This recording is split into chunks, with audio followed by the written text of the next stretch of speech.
everybody, how you all doing tonight? My name is KG Prestige and welcome everyone back again to another exciting edition of the PokePod World Podcast.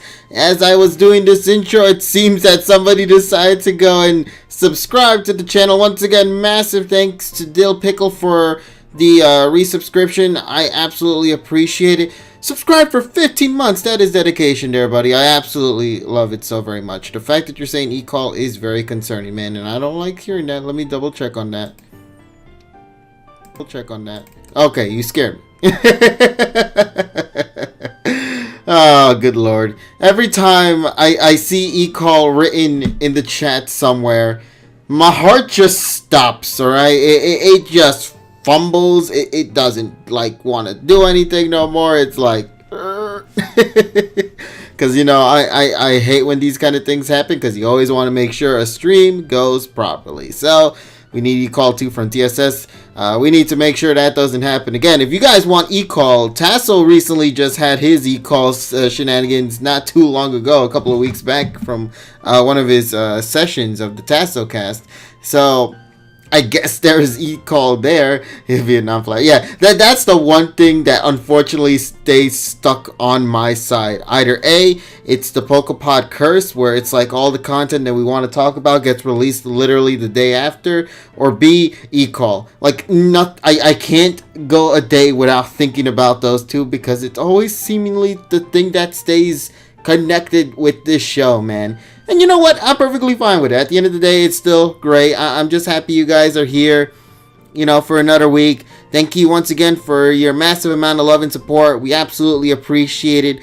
And we're going to have a lot of fun tonight, folks. So I hope you guys will sit back, relax, and enjoy the fun shenanigans that we are going to be going through tonight, because we have a lot to discuss. Of course, the recent episode of Pocket Monsters 2019 had just aired just yesterday. Of course, subs are out, and a lot has been given to us from that episode, from reveals, plot twists, and even shocking moments that really kind of threw us off guard when we first viewed this, this episode for the first time.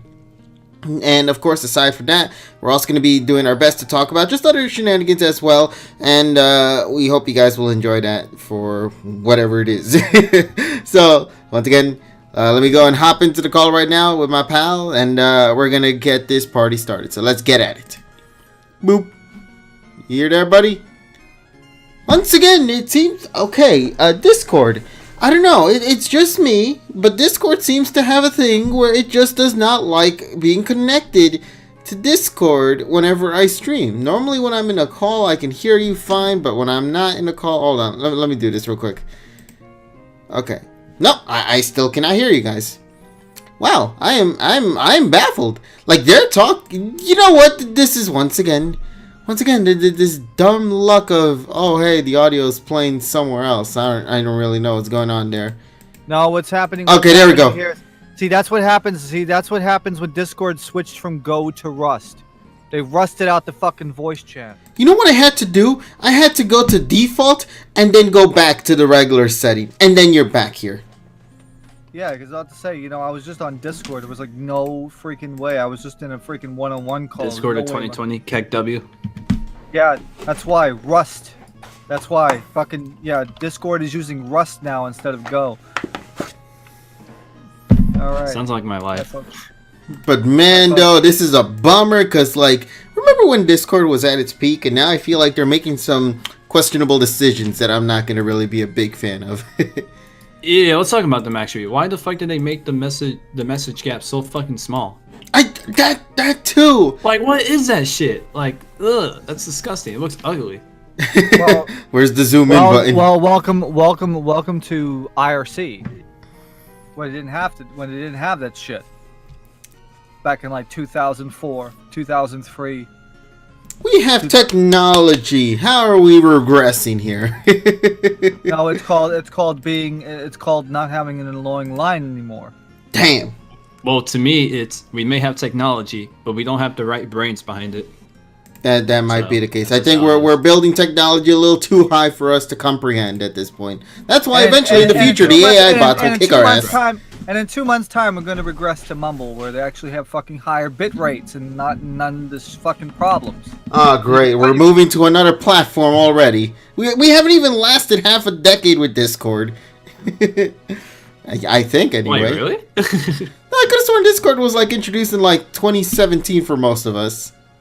2016. Not even half a decade. I actually do want to go on the topic a little bit, but I'll let y'all finish. Yeah, no, we're just rambling on, buddy. Also, by the way, welcome back. You've been away for a bit. Skype has not been relevant since Microsoft bought them, and since they got rid of supernodes, because then it went to shit. Yeah. Oh yeah. Thanks for the welcoming back. There was no particular reason for my absence. I just wanted to like relax and, I had some. Of course, man. Everybody needs their chill moments, Yeah, exactly. But during one of my chill days, or I guess chill period, I've noticed something on Twitter that was apparently a leak regarding my boy Crash, and I'm thinking, it might not be fake, but then it turned out to be true. I mean, I've linked it in our group chat, but is it about that mobile game? Yes. Now here's the weird thing. I want to give some background to this. So you know how like companies like Activision, Nintendo, and stuff like that, and Ubisoft do like, where basically they release a statement saying, or like a infographic of basically of the sales for this year, how certain things did, and what they want to do in the future to improve. Yes. They did. Okay, so Activision did that, and they were saying that in terms of mobile, they want to go into like their current franchises and basically kind of like expand that onto mobile. And funny enough, within I think it was within the same day or the day after, this week, the fucking Crash Bandicoot mobile game, which is going to be made by King, the same company who made Candy Crush. Oh, okay. So we know it's going to be in bad hands, I guess. I mean, quality content for like a little quick mobile game, but I'm not sure about that. Microtransaction hell. That's exactly my big concern right there, buddy. Now here's the thing. I am looking at the article right now. Basically, how do I describe this? Basically, the mobile game, from what I've seen from the screenshots and the info, it's a mixture of Temple Run plus those same games where you're on a plot of land and you build your base and you grow your base. Oh, so it's basically like it's basically like fucking Farmville and fucking Temple Run. Yeah, Farmville and Temple Run had a baby, and this is what came out of it. Yeah. So Crash actually those two had sex with a bandicoot. They had a three-way, and that's what it is. Yeah, it's a nice, good old threesome. I do like the way that Crash looks, and the other characters look like they're NST, not rip-offs, but like they're the same exact character art from NST. It's just Crash is actually different. So, for those of you that are probably wondering how I feel about it, I mean, I don't hate it, but it's a little weird because you don't expect Crash to be on mobile of all things. You expect him to be on console. To be fair, we said the same thing about Mario, and look how he turned out. He got like but with Mario, I feel like it's different because he can actually make that work. But with Crash, however, I feel like he's more of a console type of thing, exclusive type of thing. Yeah, I get what you mean. It's just that at the end of the day, the thing is, mobile games make money, man. That's just how life is. Mobile games make quick bucks, and that's what they want. They want to get a crash grab. That's why you saw like Sega and Bandai Namco going all out and creating Jordan. New, it's more real. mobile studios. Yeah, because they know this sort of thing sells, man. That's just you go to Japan and you see I see like 90% of the people, 90% of the people on their phones and they're playing fucking games. Like I said, I saw that one guy playing on fucking 4 iPhones, some action RPG game. I don't even know what the hell it is, but he had fucking 4 phones stacked across his arm while he was sitting down on the fucking Keisei line. Hey, you don't have to call me out like that. I'm just playing Dragalia, man. Damn. Yeah, but everyone does that, so that's something special. I guess. But no, I just want to wrap up before we introduce the other two that just came in. It's mixed spots for me. I mean, Crash looks good as always, but I just wonder how King. This is before Dragalia. Yeah, I wonder how King is actually going to handle this game. Like, are they gonna handle it good? Are they gonna handle it bad? Is the game itself going to be good? I don't know. I'm just gonna wait for more information. But it looks sort of promising. Like, I can't wait to see it, because obviously I'm going to play it because it's my boy. I can't, not play him, but I'm just waiting for more information before I really give out like a full 110% feeling on whether I think this game's going to do good or bad. But from the looks of it, it's an interesting concept and a new step for the franchise to take. Also, I believe they still mentioned they're still coming out with a console game anyway, so this isn't really going to hurt them. I think that's going to be a PS5 launch title. Okay, so you're not the only one who thinks that. I personally think that too. Yeah, I feel like Crash is... Yeah, I feel Crash personally is going to be like the Mario U of this generation, where it's here's the thing. Here's the thing. If they weren't going to release PS5 this year, I guarantee you we would have already known what the new game was, and we would have gotten it this summer, just like the other two. But since PS5 is coming out this year, they're probably not going to say anything until like maybe summer if they're going to release it this year as an exclusive launch title. Mm-hmm. And then, from there, within like the next year or two, they would usually just maybe branch out to other consoles like they did with Insane Trilogy. Yeah. But, now, I just think it's going to be a launch title. So, yeah, you're not the only one. All right, Evie, what's up? I think it would be damn bad of an idea, considering that next year in 2021, it'll be Branch Bandicoot's 25th anniversary, so they could probably do that. Yeah, that's right. That's right. Is it his 20? Wow, that's crazy. Because I know next year is Sonic's 30th as well, so... Wow, a lot of celebrations going down this time around. Now, I do want to talk a little bit about the whole PS5 release thing for this year. But before I get into that, though, let me just go and reintroduce everybody here in the call. Mm-hmm. Of course, we got our boy TSS Killer. We got our pal Richie right here. What's up? We also got our other two that joined in the call during our Crash discussion. Alpha Evie. How you doing, buddy? Hello. Doing pretty good. And then last but not least, we got our boy over here, Tyrone, the God 3. How you doing, buddy? All right, now that we got everybody back into the call, and here's the thing, though, because I've been hearing a lot of talk going on in regards to console releases this year. Of course, this is something that I feel needs to be addressed a bit because it is something very significant that's really happening to our world, unfortunately. As you guys already know, there is a very disastrous virus going out right now. It's the corona. Yep, the coronavirus is existing right now. And the big issue is, from what I'm being told via news articles and all that, is that the coronavirus, of course, taking over Japan in just by storm. China. Sorry, did I say Japan? China.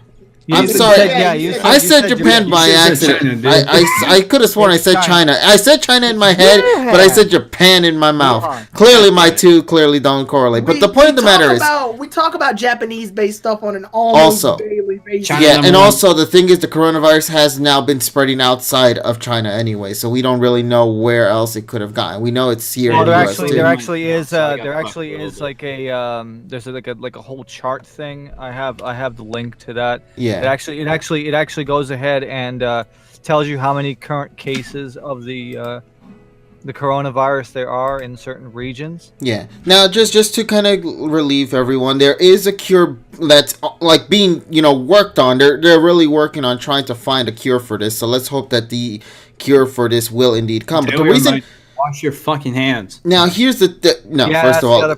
That's the other problem. People don't wash their hands. No, not just that. I just love it's just fucking hands. It's like okay, so you're telling me the solution to counter a virus is washing your hands, and I remember people pointed out like, oh my god, a zombie invasion. Let me go wash my hands real quick, and they're gone right now. No, I also thought it was because people were eating bats and shit. I don't know the concept, but the point of the matter is, I'm not going to go into the specific.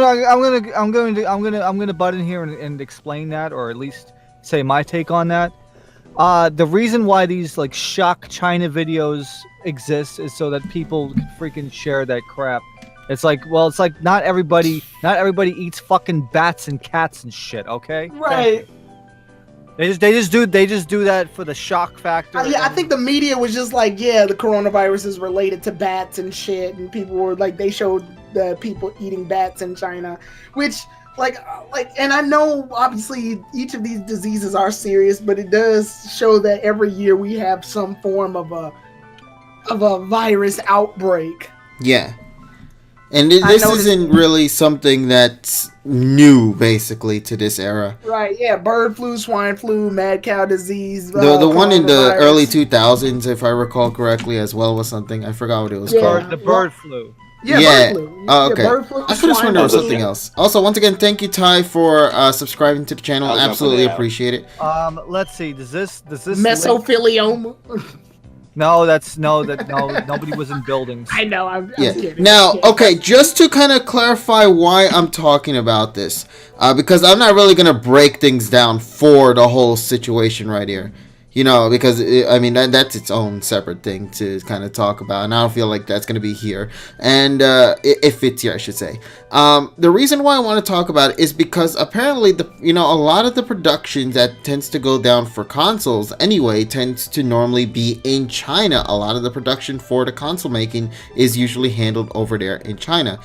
Given the situation that's more specifically in Shenzhen. Yeah, so as you know, with this incident going down, a lot of people are fearing and theorizing that as this continues to grow further and further, because if you've been also paying attention to the news, you'll also learn that some factories as well have been on hold until this whole situation gets resolved. So many people are speculating that maybe eventually the factories that work on the production for the console manufacturer side of things will also be on hold as well, and people are thinking that the consoles will not end up releasing in the schedule that they had intended for this year, and that it will be postponed until 2021. Now, people are also mentioning that the Switch as well is also probably going to get hindered as this continues too, because they're also being produced in China as well. So a lot of these a lot of people are going to start noticing a decrease in regards to quantity that you will see for these consoles in store, given the situation at hand. That's why I'm saying, and that's why I brought this up, I really believe the consoles will not release this year.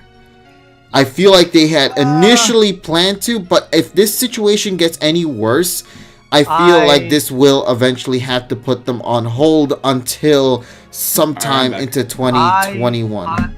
I personally don't think so, because I think what's going to happen is since China is on a lockdown right now and they have freaking sophisticated body tracking technology and all of the major the major U.S. entry points are being screened, it'll probably get better in the next couple of months. Also, yeah, to add on to that, Apple themselves said that I think this month or next month, TSS could probably correct me on that, but they said at some point they will resume production of, making the new iPhones. So, yeah. So they're going to go full speed ahead of what they want to do this year, as per usual. Yeah, I mean, the incubation period is usually about 2 weeks, and that's why you have about 100 and something people, 135 people on that cruise ship that's docked in Yokohama right now. They're being quarantined for 2 weeks, because as soon as the incubation period is done, then that's it. And the other thing is, people are making a huge stink about the coronavirus because there's no vaccine for it. But you have to remember that the regular flu kills people too.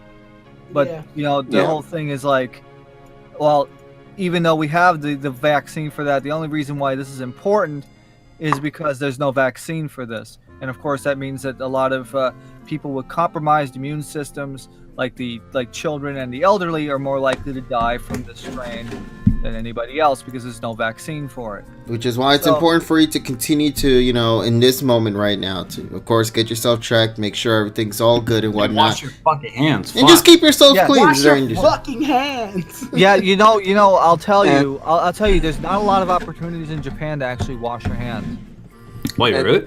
Well, I'm bringing hand sanitizer, buttloads of them. Because a lot of public bathrooms, and I'm not talking like in the train stations, a lot of public bathrooms in the train stations, they don't have any soap. They just have cold water. Now, I talked about it a little bit at length with Dogasu the last time I was there, and he told me that At least washing your hands with cold water is better than not washing your hands. But that's why they carry around like towels and alcohol with them, like hand alcohol and hand sanitizer and all that stuff, because they know that if they go outside, there's going to be no opportunities for to wash your hands with soap in some of the bathrooms. Be right back. Gonna wash hands now, just as we're talking about washing hands. Wash your fucking hands. Well, I'll give you another thing. It's like, you know why doctors don't get sick? They wash their fucking hands. Wash your fucking hands. Also, another thing too. Cover your fucking mouth when you cough or sneeze. Cover your fucking mouth. Yeah, I've actually heard. I think on the NHK radio news, they say I think they said on like a 10 o'clock news program, they said, yeah, sneeze into your the fold in your arm. What the fuck is an arm? What the fuck is a sleeve? Oh my god. Okay, listen, man. I don't think all of America has 2 IQ. Okay. Arm is a processor standard that is made by America. No. Cover your fucking hands. It's like, here's the thing. Like, I can understand kids, right? Like, they tend to cough without even covering their mouth. Like, I get it, they're young. But like, moms and dads out there, like, please teach them. But at the same time, there are some adults out there that don't even know how to cover the fucking mouth when they cough. Especially when you hear one of those nasty coughs out there. It's like, oh god. It sounds like it's like, yeah, that sounds healthy. Yeah, don't do that. that sounds healthy. I'm just gonna try not to breathe for like the next few seconds. Thank you. Oh, okay. So I'm not the only one who just holds my breath for like 10 seconds and then like go. Good. Hold that shit. When I get to the corner of the street, like, God, Lord, man. I don't want to catch any of that. Exactly. I want to live. as I'm choking from not, taking any air at all, or just dying of that. But Jesus Christ, man. Yeah. So please take good care of yourselves. And anyway, wash your fucking hands. In more positive news, how you guys all doing in the chat? Hope you guys are all having a wonderful night. I know we brought in some sappy news and whatnot, but I just want you guys to, of course, we love to inform everybody to be, on the safe side of things, because at the end of the day, your lives do indeed matter. Oh, yeah, that's right. I got pizza. I should probably do that. Yeah, wash your hands before you eat. Yes. All the fucking time. Yes. Also, you want to talk about being alive? Let's give a shout out to a show that's been around for 80 years now, and I'm talking about Tom and Jerry. Tom and Jerry, yes. Tom and Jerry. What, they're like 100 years old now or something? 80. You just said it was 80. Are you kidding me, dude? And I thought I was the one that doesn't pay attention. 1940, the year after the Big Chungus. No. That was 1938. Exactly, Del Pico. Howdy, bitch. 80 years of howdy, bitch. I always love that video so much. It's one of the best, memeable vids I've seen from a long, long time. But anyway, guys, so, of course, now that we got all that out of the way, I believe, what's been going on in the gaming world? I'm kind of curious about this, because I haven't really heard much about from this week, personally. Well, there's an exciting announcement in the Mr. FPGA saga. All right, take it away, buddy. I'm gonna go wash my hands again. Right. The wonderful FPGA programmer Joe Tego has posted a few videos on his Twitter in the last couple of days. And he is working on the CPS-1 core for Mister. That means he's working right now on Daimakai Mura, which is Ghouls and Ghosts, and you can see a couple of his test videos. And today he has sound working, except it's running a little bit too fast. But that means the Mister core for CPS-1 is well on its way, and I'm very excited because that means that people will finally be able to play. I keep saying Super Ghouls and Ghosts. That's Cho Makai Mura, not Dai Makai Mura. And then you can also have Final Fight, and then eventually Street Fighter 2, among other shit. So it's gonna be a great time, and can't wait for that. It's beautiful. I love the Mister project, and now we're finally gonna see some CPS-1 in the next hopefully few months, and can't wait because. All of the arcade cores on the Mister, beautiful, accurate representations of real hardware, and I can't wait to try it. So, nice. Yes. So anything else? Anybody else has any news from the? Well, actually, there is another piece of news. Right. Supposedly you can trade, I think, Incineroar and another Pokemon now into Sword and Shield, which some people think that What? Pokemon Home could be coming out soon. Oh. I think I have the tweet. Somebody did retweet it. Let me go and see if I can find that retweet here. Let's see. All right, I'm back. Sorry about that. All right, what did I miss? No, you're Yeah, I just went to wash my hands. So You can I'm put just trying to find the Incineroar plate. Sword and Shield. what? good. What? Did you Yeah. ever scrub beneath the fingernails? Let me be right back. He's got the KG, coronavirus. goddammit. It's too late. It's too late. He's got the virus. We got a Yeah, we're all gonna 2319. die. The Okay, Ligma virus. Oh We're no! all gonna fucking die. You got the Ligma virus. He's got the Ligma. Oh God. I'm trying to. Toxicity's still out, so if you guys want that, then you know. Oh yeah, I never I'm caught good. that I got guy the yet, boat have I? passed already. Did you Oh, wait? yeah. Yes, you did. No, I fought it many times. I've never caught it. Really? You didn't? yeah. To be fair, I've been using Pokeballs the whole time. So, I mean, I'm not surprised I didn't catch it, so... KG, I can just trade you one of mine. I caught like 3. Alright, give me one if you can. Also from the last week, apparently two of the new Google Chromebooks that are going to be coming out this year, they are codenamed Dratini and Dragonair.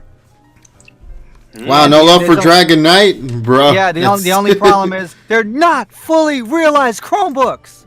Oh, that's unfortunate. Get your dick sucked 3 times for each Dragonite. For each Chromebook. Now, that I did not hear about. That is news to my ears right there. Okay, so explain to me what's going on with this whole thing. So, Well, Chromebooks just got like a new project going on, Project Dratini, No, Project Dragonair? Well, it's just a code name for the boards, but that actually does make sense because a couple of days after that announcement, Google made the announcement for the Pokemon of the year thingy. Really? So, yes. So Interesting. and there actually is a video on the official Pokemon Kids channel in Japan that shows Pikachu at a Google headquarters. So That's cool. yeah, so that's pretty much can tell that Google and TPC are working together. Someone in the chat's asking about when this month's issue of Korokoro is releasing. I'm pretty confident release is normally around the same time as like almost every other month. It's probably going to come out on the 14th. Yeah, around this time up to the 15th, say, of every month. Well, no, it's usually around the 15th of the month. So since the 14th is a Friday, I would imagine that's probably going to come out on Friday. Okay. It's either going to come out Friday or Saturday. The wonderful people that somehow have jobs at fucking magazine places, they'll start to leak it like in a couple of days. Yeah, starting tomorrow, basically. If it even launches tomorrow, of course, you know, it all depends on how fast people get the issues in their hands and then just straight up upload it to the public. Yeah, it basically will be when will the magazines head to the stock rooms? As EB said, in just basically a few hours after our podcast finishes. So. Oh yes. So I found the tweet apparently, and I'm gonna post that into the Twitch chat now. So according to this post, it says Incineroar and Decidueye are now tradable in Pokemon Sword and Shield. Now this is a rumor that it might be coming, but to consider that you can trade them now means that it might be coming soon. Yeah, so we know it's supposed to be coming this February, of course, obviously. They had to change it because did y'all see the originally Sergi tweet I posted about Pokemon Home? Yes. About what? Regarding what exactly? I'll read it off real quick. Sergi note: the media sites that have listed the release of Pokemon Home for mid-February have changed it to just February. The official Japanese site and FAQ still state early February. We're currently investigating further. Okay, so it's still releasing this month. We just don't know exactly when this month. Just releasing on Pokemon Day. Fuck. I think that's what they initially wanted to do. I think that would be better for them to release earlier because then Pokemon Day is probably going to be more stuff, and they want people to probably focus on Sword and Shield. Mm-hmm. That's probably what it is. Yeah. When's the next Twilight Wings episode coming out? Should be this week. Yeah, I thought it was on the 15th, wasn't it? Wait, Yeah, it's confirmed that the second episode of Twilight Wings, the web-based anime series set in Galar, will be released on February 18th. So next week. So yeah, next Tuesday, basically. But don't worry, we got something exciting for tomorrow that I'm excited for anyway. The Direct? Yeah, the Samsung Direct. Oh yeah, that's right. Wait, what? Yeah, Samsung. And also, folks. Oh, they're about to release another goddamn Pokemon mobile game. They will. Also, Emerald will not happen for another 2 to 3 weeks because I realized that my Pokemon need to be in like the mid 60s or 70s. Train the Pokemon TSS. Well, here's the problem. I don't know where to grind. Where it's not going to take fucking 12 and a half hours. It's probably going to take about 12 and a half hours to get me all those I levels. usually hit Victory Road up.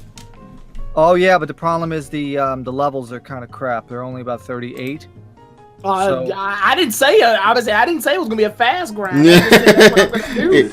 Yeah, it was gonna be something, you know. Yeah. Yeah, the problem is it's probably gonna take me like 12 hours now, and I have work too, so it's kind of like you know. Well, I guess we're gonna have to figure out what to do for tomorrow then. Yeah, we'll have to figure out what you're gonna do for the next couple of weeks, because like I said, it's gonna take me a while to do all that stuff. Let me see. Okay, so yes. Just to reiterate for this one, Pokemon Twilight Wings is indeed coming February 18. We do have a cast of characters that will be there featuring Sonia, Milo, Nessa B, Alistair, Leon, and Hop. Now, the thing is, I know there is a voice acting list, but I don't have it with me though. I know there are a lot of good ones. Like, for example, I know Sonya is being voiced by Lynn. And I'm very happy about that decision right there. I think this is going to be a pretty great cast right here. The sad part about it is they're only going to be there for roughly 5 to 8 minutes for all we know. You know what I mean? You have to say it's a short series. Yeah, it's going to be a pretty short one. And overall, I'm still has the same voice actor as Aqua. Really now. Okay, that's actually pretty awesome there. So, yeah, you know, that's pretty much what's going down with this one. Twilight Wings, you know, we never really got to talk much about the first one in greater detail, but I think we're going to probably hold more on that when we get the second episode. Yeah, it's good. It's basically, you wish this was a movie, but they made it into a 5-minute short, man. It's weirdly the best thing Pokemon's ever produced anime-wise. Since... Yes. Yeah. All right, but yeah, I'm excited. I feel like this is gonna be another great set of, you know, shorts. I'm just bummed out they are nothing but shorts. You know what I mean? Yeah. But let's see where it goes in the future. I'm curious about the kid. I'm curious about these gym leaders and how exactly are they going to be, you know, fleshed out in the time that they have. For now, all we can do at this moment is simply wait until the episode's release. And don't worry, folks, it's not even that far off anyway. We got literally next week to go and look forward to that. So, yeah, there you go. Now, with that said, though, there is, let me see if I could recall. There was another thing that happened this week for Pokemon. I got news. Oh, we're doing Pokemon still. Okay, go ahead. Well, actually, go and check on that. Tyrone, what you got? While I go grab this thing quick. Okay, so... Dragon Ball. There's good news, and there's bad news, and there's news. Just give us the bad news. Yeah, just give us the bad news. Bad news, Dragon Ball Z Bridge is over. That is dead. What? That is ended. You already knew this, KJ. I didn't say what. That was me. That was Rich. Oh, Richie. Sorry. Okay. So they just announced that Dragon Ball Abridged series is over. The Dragon Ball Z Abridged series has come to a conclusion, and they ended it because they were trying to make the BoJack film, and they got burnt out. They essentially got burnt out. They felt the ending hit around the time that the Cell Saga ended, which that's ironic because that, to me, that's like the way Dragon Ball Z should have ended. I'm not saying that's fact. That's not fact. There was no rumor, because a lot of people say, oh, Dragon Ball Z was supposed to end at the Cell Saga, but people kept pressuring Toriyama. That's not true. That's false. That's false information. There was no confirmation of that at all. However, narratively, the best ending for Dragon Ball Z is when Cell dies and Trunks kills 17, 18, and Imperfect Cell as an epilogue episode. Hence why it's called an epilogue episode. That is the definitive ending for Dragon Ball Z if you wanted to stop watching it story-wise. But that's not the ending. Obviously, they do the Majin Buu saga, then they do Dragon Ball Super, GT, all that other junk. So yeah, they got burnt out. Literally what happened was that the Team 4-Star felt the frustrations and growing pains of continuously making a series past its prime. And they didn't want to do...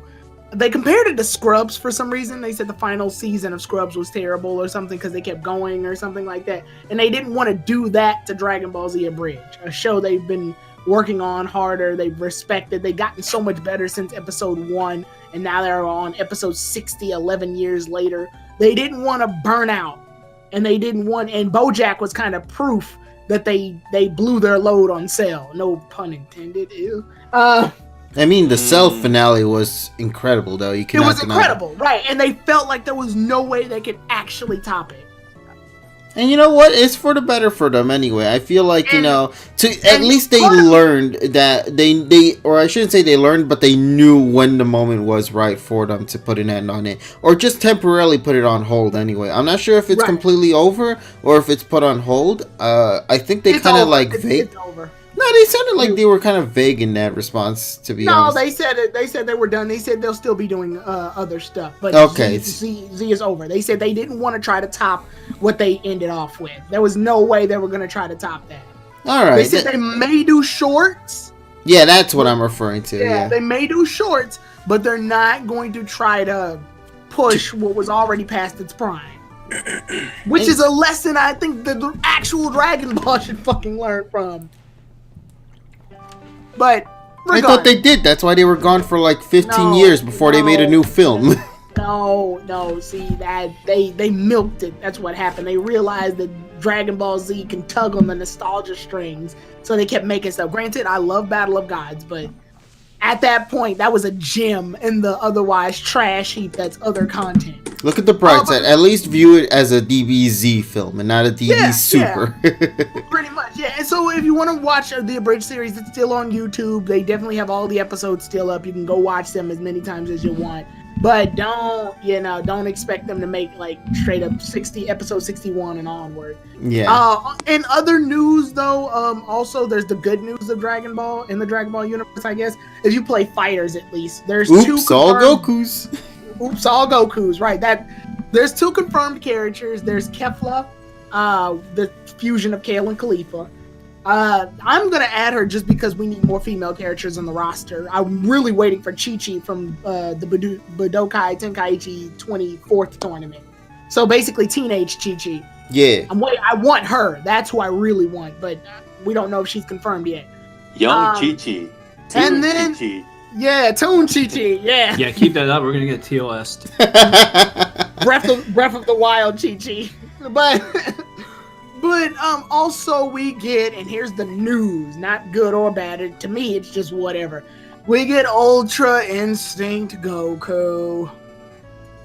Oops, all Goku. Yay, another form of Goku. How many Goku? Like, they even in the trailer for this, they even like point out how many Gokus they have. Yeah, let's count it down. There's normal state Goku. There's Super Saiyan Goku. There's Super Saiyan Blue Goku. There's GT Goku. There's Goku Dr. Black. Goku. Right? There's Toon Goku. Young Goku. But no, seriously, there's about 6 or 7 Gokus, counting the Ultra Instinct Goku.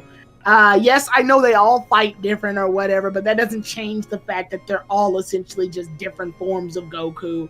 And that bugs me. And it's not even just the fact that it is Goku. It's this form of Goku, which is Ultra Instinct Goku. He's a really powerful character, so I don't think there's any way to introduce him without making him OP. OP to the point where you can't put him in tournament. Because Dragon Ball... Yeah, I was gonna say yes, I agree, because it like if you think about it, let's say you have Ultra Instinct Goku versus Yamcha. Explain to me how that's gonna turn out. like if you make Ultra Instinct anything but OP, then you've got a lot of explaining to do if he ends up losing to any character. Sounds like a balancing issue. Yeah, it is.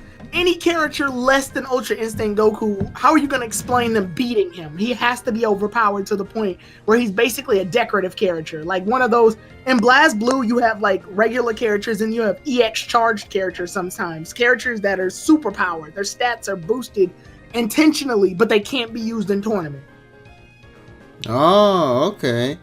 So I feel like he should be like that. I don't think that he needs to either that's that or a put slot waste right there. Then, if that's to be the case, yeah, pretty much either that or what they should do is I can't believe I'm gonna talk about fucking One Punch Man in this. That's what I was gonna say. The Saitama bullshit, right? Yeah, where Saitama has a gimmick where if you pick him as a character in a 3v3 fight, there's a meter that shows up on the bottom side of the screen.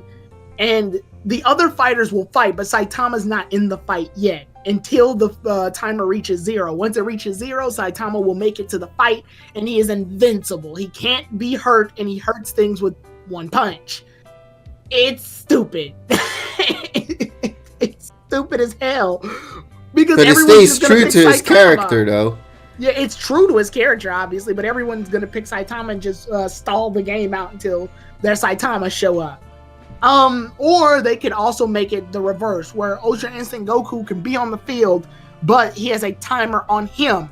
And if you fail to defeat your opponents before the timer goes up, then he will get hurt, revert back to base, and you just gotta deal with it.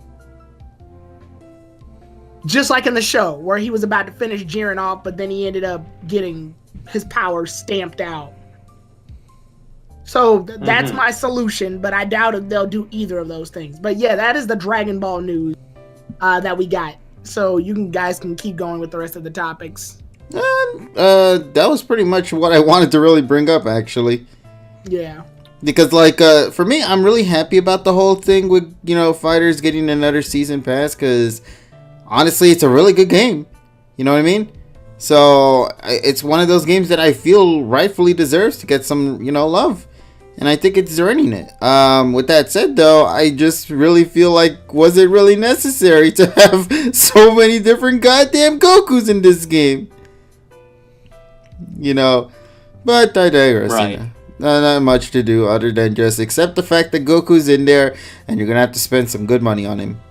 Yep. Alongside with the others. I mean, and the reason I'm not as upset as I should be is because in the end of the day, and this is the same reason I said for the Byleth thing, in the end of the day, they're DLC. If you don't want them, don't get them. Unless you paid for the season pass, and then you're then you're stuck with them. That's why I don't get season passes. I buy each character based on what I want. Smart man. Yeah, that way, because like I'm not obligated to have all the characters in my game. Like I frequently have a bunch of people come over who want to play, but that doesn't happen enough for me, so I'm satisfied just getting the characters I want. No sense in paying money for the characters that I don't care about. Yeah. So yeah, in the end of the day, if you don't like, and that goes for Byleth too, because I know she got a shitstorm during that reveal. If you don't want them, don't get them. No one's putting a gun up to your head saying get this character. Just get her for the music. Yeah, exactly. Yeah, it'd be like I paid $5.99 for this amazing song, and for a bonus, I got this character alongside with it. So, hey, win-win, right? That's how it was for me when I bought Joker. I got this amazing remix of Beneath the Mask. Joker. I believe it was what it was called. And then, of course, they were like, hey, look, free character too. Why the hell not, right? So, you view it like that. If you can view it in the way that'll turn out in a positive light, then do so. Because it'll make things a hell of a lot easier for everybody. Because, goddamn, the community sure loves to kind of take things and just rip it apart if it doesn't go in their favor. They just feel entitled to shit. Pretty much. I mean, that's just how it is, buddy. And, so I'm excited for all the new DLC fighters coming in soon. For fighters and of course for Smash Brothers, and I'm excited for some of the new fighting games that are going to be coming out really soon. As well as you guys already know, Grand Blue Fantasy is having its Versus game come out I believe it's already out. I'm not sure. I know it might be in Japan. Maybe that's where it's out right now. Oh yeah, Marvel vs. Capcom 2's coming back. Oh yeah, EVO 2020 is looking pretty exciting. And it's going to be the Dreamcast version because there's a lot of people. And it's going to be a lot of EVO doesn't have Melee, so we finally need to move on. Well, yeah, because now that also means, folks, that you will not be able to buy the new Dreamcast HDMI mods because they're all going to be freaking scooped up by all the people wanting to play MVSC2. Yeah. Yep. The selection they got this year for EVO 2020 is actually pretty solid in my opinion. Smash Bros. Ultimate, Grand Blue Fantasy Versus, of course Marvel vs. Capcom 2. Let me see if I can remember off the top of my head. Tekken, I believe 7 is in there as well. Yeah, Fighters is there. Obviously. Fighters, yeah. You know, so a very good choice of games. And of course, they took out all the ones that I would say are pretty much trash and competitive. For example, we're not seeing Marvel vs. Capcom Infinite. Thank goodness. You know, so they got taken off the list in 2018. Yeah, I know. They took that shit out. I'm just glad it never came back. because that was a bullshit game anyway. Yeah, because it was awful. Yeah. Exactly. We got the real Marvel vs. Capcom game. Yeah. Now I'm wondering why they are doing this though. Well, I would think maybe that means if they gauge the popularity, maybe they'll actually re-release MVSC2. Or maybe do like a widescreen support kind of thing. Yeah, like a remaster version because well, for some people, I think they say that the Dreamcast version's actually better than the CPS2 version because it has a lot of extra features. Although they say that it's even better than the Naomi version too, which Naomi is the same hardware as the Dreamcast essentially. Mm-hmm. So yeah, be interesting. So maybe we'll see maybe a Switch remaster or like a download in like PS4, Xbox One. Yeah, I expect it to just be a digital game. I don't expect it to get a physical release. Yeah, it'll be fine. I mean, there's a lot of fighting games they get. If they port the Dreamcast version, I think that'll be nice, and then they add little extra things like online play. That'll be good. Oh, this is going to be the new wave of porting Dreamcast games to other consoles because I believe Sega mentioned they wanted to port Dreamcast games to the Nintendo Switch, and they said it's been going smoothly at the time, but we never really seen any progression on that. The only problem is if we're gonna get Crazy Taxi 1 and 2, they're not gonna have the original music, and that's gonna suck. Why is that? Is it licensed, I assume? Yeah, because obviously you have Offspring in Crazy Taxi, and Crazy Taxi is not Crazy Taxi without Offspring. Not that yeah. You don't, because the re-release on Steam in 2011 doesn't have that. Oh wow, that's unfortunate. Now, of course, with that said, the only thing I'm really excited is to see finally Sonic Adventure and Adventure 2 on the Switch. Dude, that would be great to take that shit on the go. Hell to the goddamn yes. Well, at least that good thing is that the Raycast emulator. Well, now it's called the Flycast emulator. You can see that people are. With modern hardware, they're upscaling it to like 4K, and it looks good.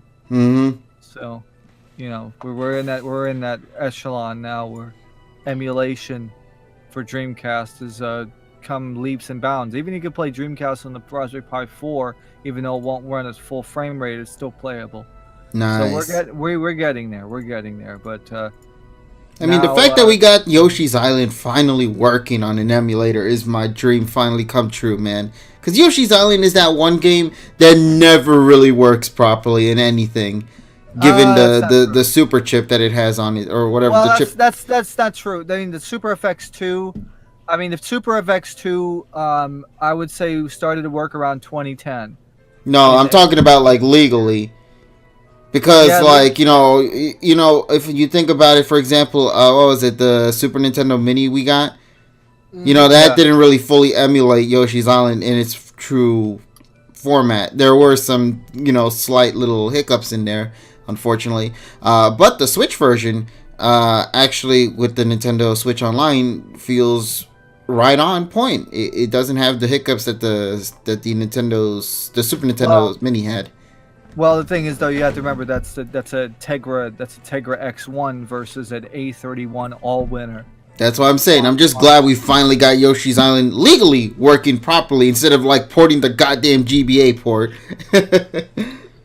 Yeah, or using like SNES 9X. Yeah. The days are slowly approaching. And speaking about days, yeah, somebody's brought this up in the chat. Ty, the Sonic movie's coming out this week. Oh shit, that's right. That's right. Yeah, I don't know when and where I'm gonna see it. Maybe I'll catch it Friday night. I don't know. Maybe I might watch it Sunday. I think probably. What do y'all mean? I thought y'all were gonna watch it with Polly. She hasn't said anything since then. They didn't set that in stone. It was not. It was never set in stone. So we don't I'm know. not surprised, but come on. Yeah, don't be surprised on that one, buddy. I'm going. Well, and also it's gonna be cold as fuck this weekend. So. Oh yeah, damn. I mean, when hasn't it been though? That's the real question. When hasn't it been? No, it's been a pretty warm winter. But the thing is, though, I'm not going Hell out. No, it hasn't been a warm winter. I've been cold as hell during every day. Yeah, then the 65-degree temperature from like 2 weeks ago says hello. Yeah, that was cold for me. Good. You're not in New York. I moved to Florida. Thanks, bye. All right, peace, guys. But first, let me go wash my hands before anything else. Go wash your fucking hands. Again? Yes. He's traveling. Clean is better than dirty. KG is starting to emulate his own Howie Mandel. Goddamn. All right, then. Well, I think we got a lot of our news talk shenanigans. Let's get on to the good stuff. Yeah, so of course, we have the... Well, is there anything else you guys want to bring up before I go into the actual topic of the night? Because I know everybody really wants to take the chance to talk about the recent episode of Pocket Monsters 2019. And the only reason why I say this is just because I'm making sure to set all of this up in advance. So it looks to be all good right now and whatnot, so... Flip the Pokeball and let's get the fuck going. All right. The AFPS. Wash your fucking hands.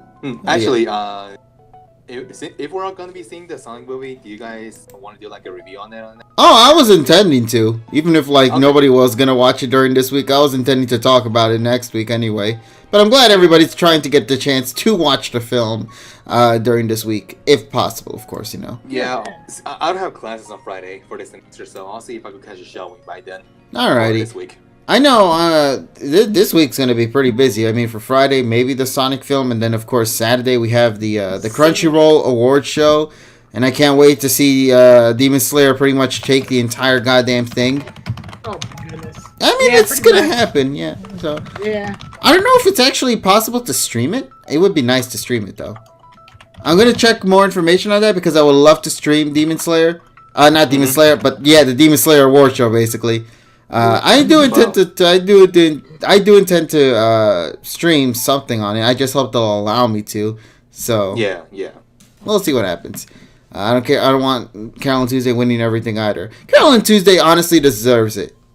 Maybe not all the awards, but definitely a certain selection, especially for music side. Won an Oscar yesterday. Whoopee! Oh yeah, the Oscars, the flipping Oscars. Congratulations to Parasite, by the way. If you haven't seen Parasite yet, watch the film. It is so messed up. I watched the anime. I watched the whole. You mean the anime? No, not that Parasite. The other Parasite. No. I posted on Facebook. I made a post that said congratulations to Parasite for winning the Oscars, and it showed the anime picture.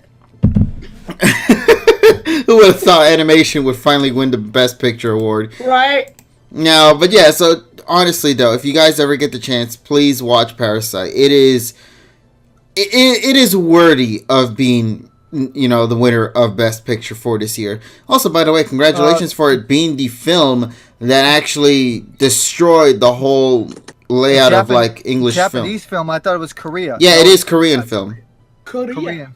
Yeah, but of course, people are mixing up with the Parasite Japanese manga/anime that exists God there. Damn it. And also, I believe it's also a live action as well they have in Japan. I don't know on that part. I do know that there is, of course, the anime and the manga itself, but I don't know about the live action. I could have sworn that exists. But yeah, I mean, to see a Korean movie actually win a U.S. award is just crazy, considering that, a lot of people in Asia are freaking watching all these South Korean dramas, and now to finally see that a movie whether it be a dub or a subtitle one, is actually getting more recognition. I'm liking that. I liking that, you know, people are it also brought unwanted thoughts, unfortunately, because, you know, you can't have good things without people being a Debbie Downer about it. So, because it's like, oh, the international film won this type of award. It's like, yeah, that's the way it's always been. Yeah, film's a film. Well, you know? apparently they never watched The French Connection. Yeah, exactly. All right then. Well, now that we got that, I got nothing else. All right, ready to begin the episode review then, folks? PMCO, let's go. Alrighty then, let us begin our adventure into the discussion for this week's episode of Pocket Monsters 2019. This episode, of course, being a very significant episode for a lot of fans out there, given that this one was the beginning of what could be Ash's setup for his adventure in the PM 2019 series. This episode, titled Dynamax Battle, Dande, the greatest of them all, or Dande, otherwise known as Leon. Now, this episode focuses a lot around the concept being of the Pokemon World Championship, a tournament that decides the best Pokemon trainer within the Pokemon world. So, given that this was happening, the professor, Sakuragi, gives both Ash and Go tickets to go and watch the finals of the event, and from there, this is where the story begins. Of course, you know, we see a showdown between two famous legendary champions that have pretty much gotten the attention of millions of people, basically, because they grew up with these two anyway. The first one being of Lance, the winner of the Elite Four Cup in the Kanto region, and then, of course, Leon, whose undefeated record in the Galar region just continues to keep on growing. So, now that I got the little mini summary out of the way, let us begin our talk for this episode, and I want to just kick things off by saying this was such a good setup episode. Oh my god, I love the setup in this episode. It was phenomenal. Fuck the setup. That music and Slade. Oh, dude. Okay, I will say something right now because I did have a bit of criticism for one track in particular, because it was one of my favorite songs. It's in fact my favorite song from the Sword and Shield games, being of the Gym Leader Battle song. I wasn't really vibing with that song when I first listened to it, but it ended up being one of those songs that the more I listened to, it slowly, gradually got a little bit better. Of course, I noticed that the song isn't fully completed from what we heard so far. There are some parts missing from the track. Yeah. So I'm going to hold my full thoughts on it when, you know, we get to talk about it later down the road. But for what it was, though, I really do think it did a good enough job for what it's trying to portray with the synth sounding and whatnot. And yeah, just happy that Yuki Hayashi did a pretty good job on it. The only issue, I'll counteract that by saying, number one, you can't have a track that has tons and tons of arpeggiated synth runs, because remember, people have speakers and they don't want to blow them out. And also, not to mention that it's not, you know, you compare even Miyazaki's tracks to the video games and they're not exactly the same anyway. I think that Hayashi actually nailed the inverted synth, the inverted envelope on the synth, the envelope effect, and that was pretty much, he nailed that. Also, the stereo separation, especially when you're talking about the quick synth hits in the 7th octave, you have it panning left and right. That was perfectly done.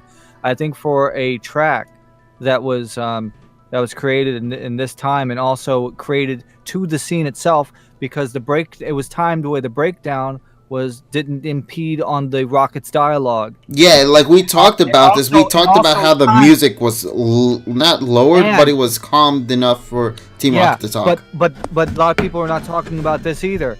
The arpeggiated bass drop is actually timed when freaking Leon's band Dynamax band lights up. Same exact moment. It was timed to that. Yeah, I think this series is doing a really well balanced job in the music side of things with the animation. Like, they're really trying to kind of like mesh the two very properly, and it kind of works very well with, especially with this episode in particular, because given that this was for a majority of the episode a lot on the action side of things, you needed some music to accompany it, and I think that the selection that they had for this episode, music-wise, was some of the best.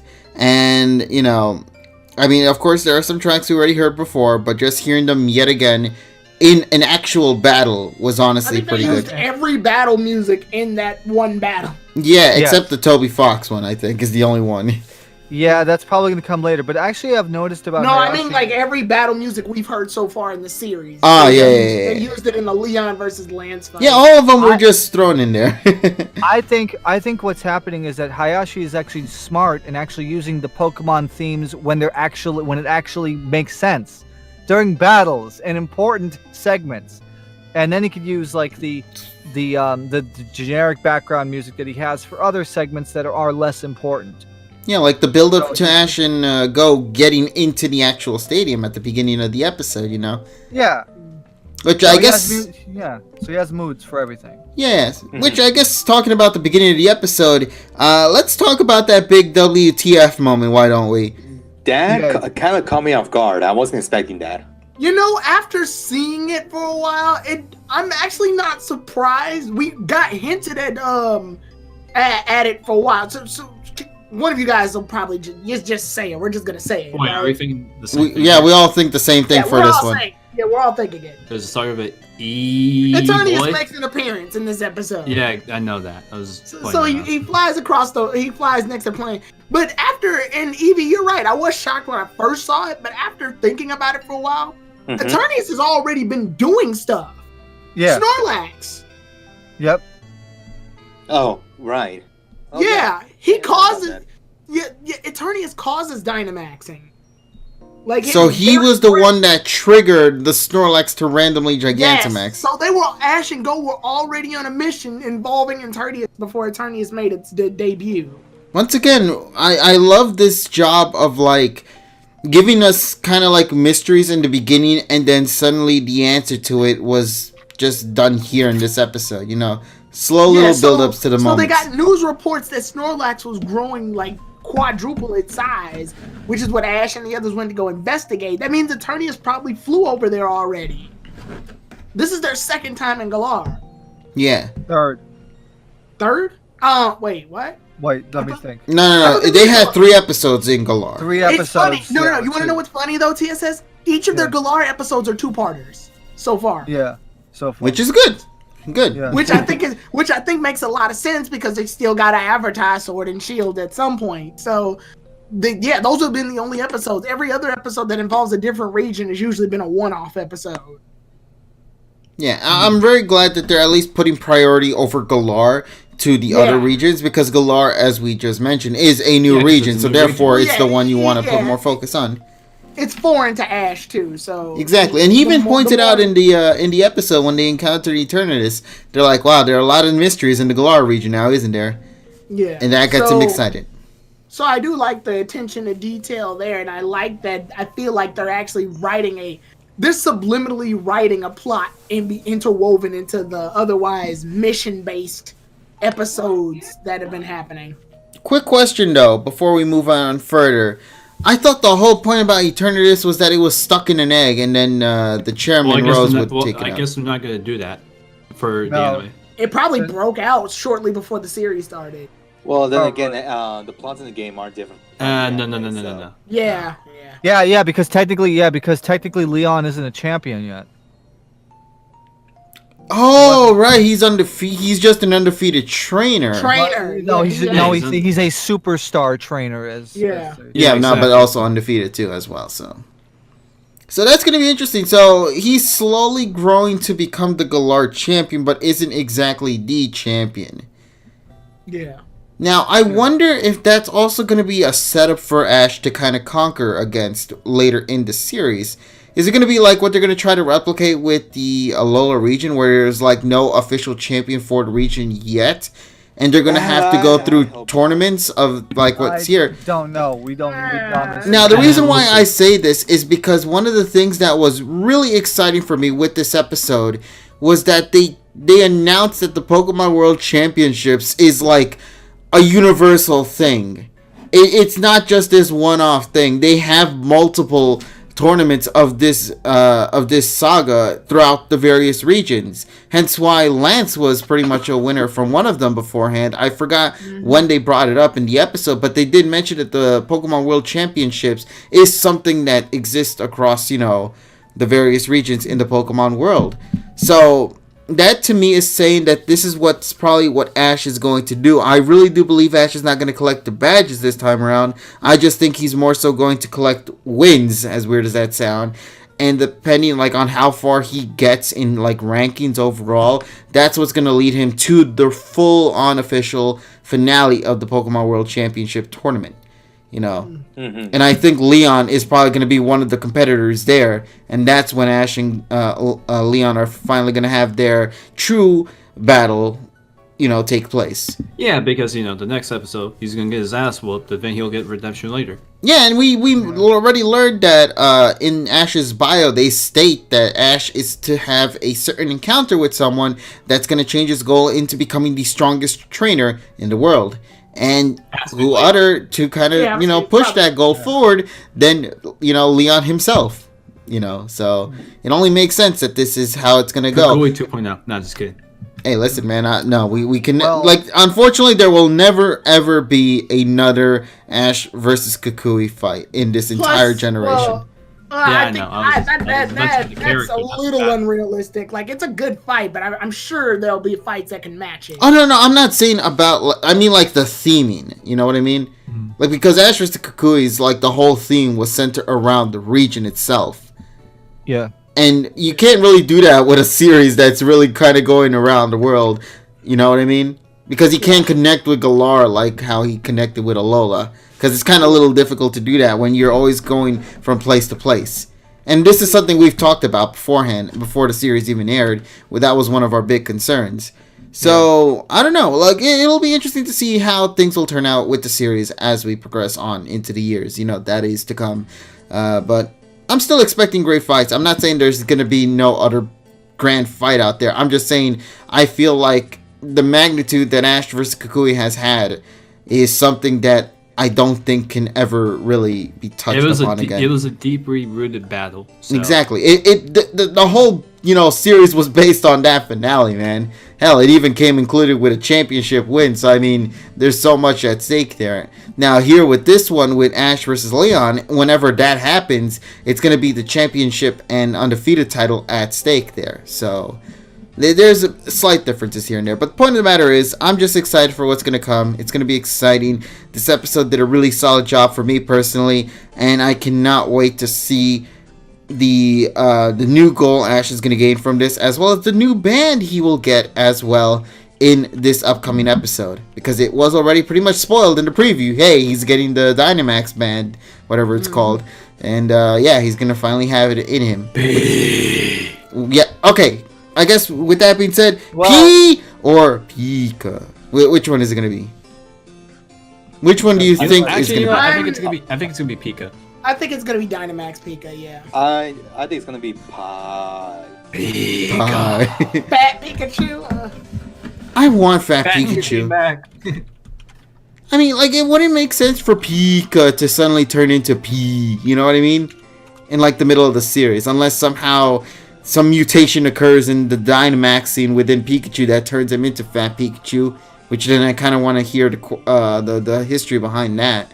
But yeah, I really would love to see Fat Pikachu come. Well, and I don't know, in media and anime, they've been really trying to show off Pikachu's sleekness, though. They've morphed Pikachu into being a lot more than just... in Gen 1, he was mostly just an electric rat. He didn't use a lot of speed-based attacks until, Raichu came around. Yeah. Then after that, they wanted to push Pikachu as being the zippity mouse that it is. It can. I thought that was just the Pokemon games itself, not really the anime. The anime the anime has been going through leaps and bounds to make sure Ash's Pikachu is as athletic as possible. Yeah, but I mean, even if it turns into Pika, you're not gonna see a Dynamax Pikachu kind of go all zippy zappy in the arena because it's a big chew, Yeah, but and that's one of the things I respect about this episode. It kind of goes into what Dynamax fights look like. They give them a lot more space to fight. so that they can move around. Because while Gigantamax Charizard moved a lot more than I thought it would. Yeah, because they actually dodged. yeah, it moved. He had more room. And I like the purple shield that shows up in front of the audience. To signify that, they will not get killed if the attack goes there. No Wailord will not kill them. Although it does make you kind of question how the Wailord's going to even fit in that little small arena if it does Dynamax in there.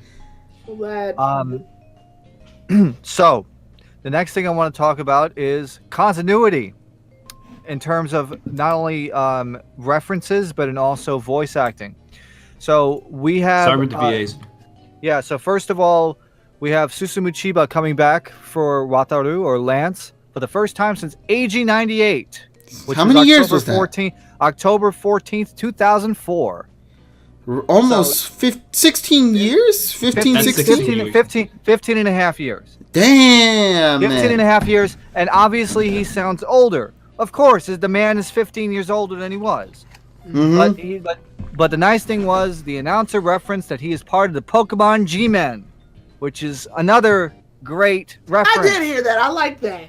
Yeah. Now, can you please go into further detail as to what that is for the audience? What, Pokemon G-Men? Yes.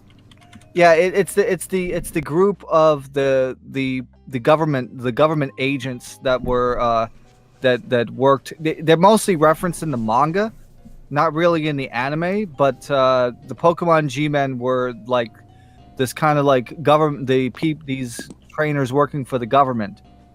So is this also by any chance connected with Looker too? Or is Looker its own kind of thing? Police. It's international police. We're talking about the G-Men from the government. Yeah, we're talking about the big boys. Yeah, talking about the G-Men from like the manga. So for context, Lance would be like the SWAT team of Pokemon, where Looker would be more like the task force. Oh, okay. I mean, didn't we see Lance in action as a G-Man back in the Lugia arc? We also saw him do it again in the Advanced Generation. Yeah. Kyogre versus Groudon, AG 97. Yeah, he helped May, Max, and Brock distract Kyogre for a little. Yeah. Also, you're talking about Lance. I love the added lore that they made with Lance, because do you guys know what I'm referring to? Is it about Hammerlock? Hammerlock. Yeah. His outfit is inspired from.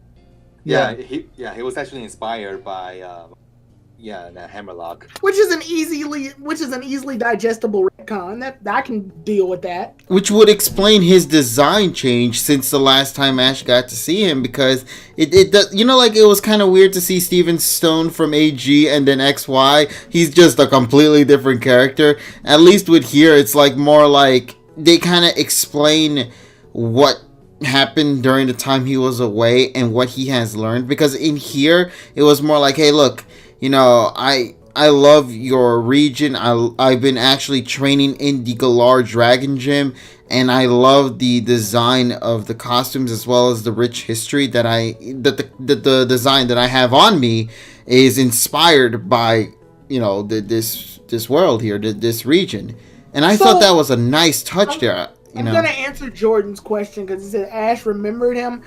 Yes and no. It's very vague enough to where, yes, he did remember him before he even got announced, and then B, it's more like, it's Lance. I was saying it's Lance, so it could everybody be. Knows, yeah, everybody knows who Lance is on sight. Even debatably, people who never played Pokemon. To be fair, Ash didn't really know. Well, actually, no, I'm not sure, because it was also a little funny how Ash didn't know about the whole Pokemon World Championship, and I thought that was a little odd. Yeah. So what it is, inconsistency.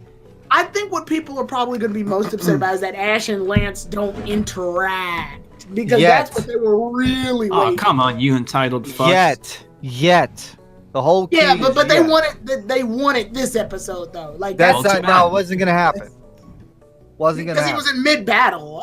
But Lance sort of disappears, I think, after the fight. Yeah, immediately, he just evaporates, because the second he leaves, that Dreadnought comes in and starts wreaking havoc to the arena, and I'm like, wow, this man left fast. So hopefully Lance still in the next episode? I don't think he's in the VAs though, is he? I'm gonna say, is he? Oh, so yeah, that might be it then. Yeah.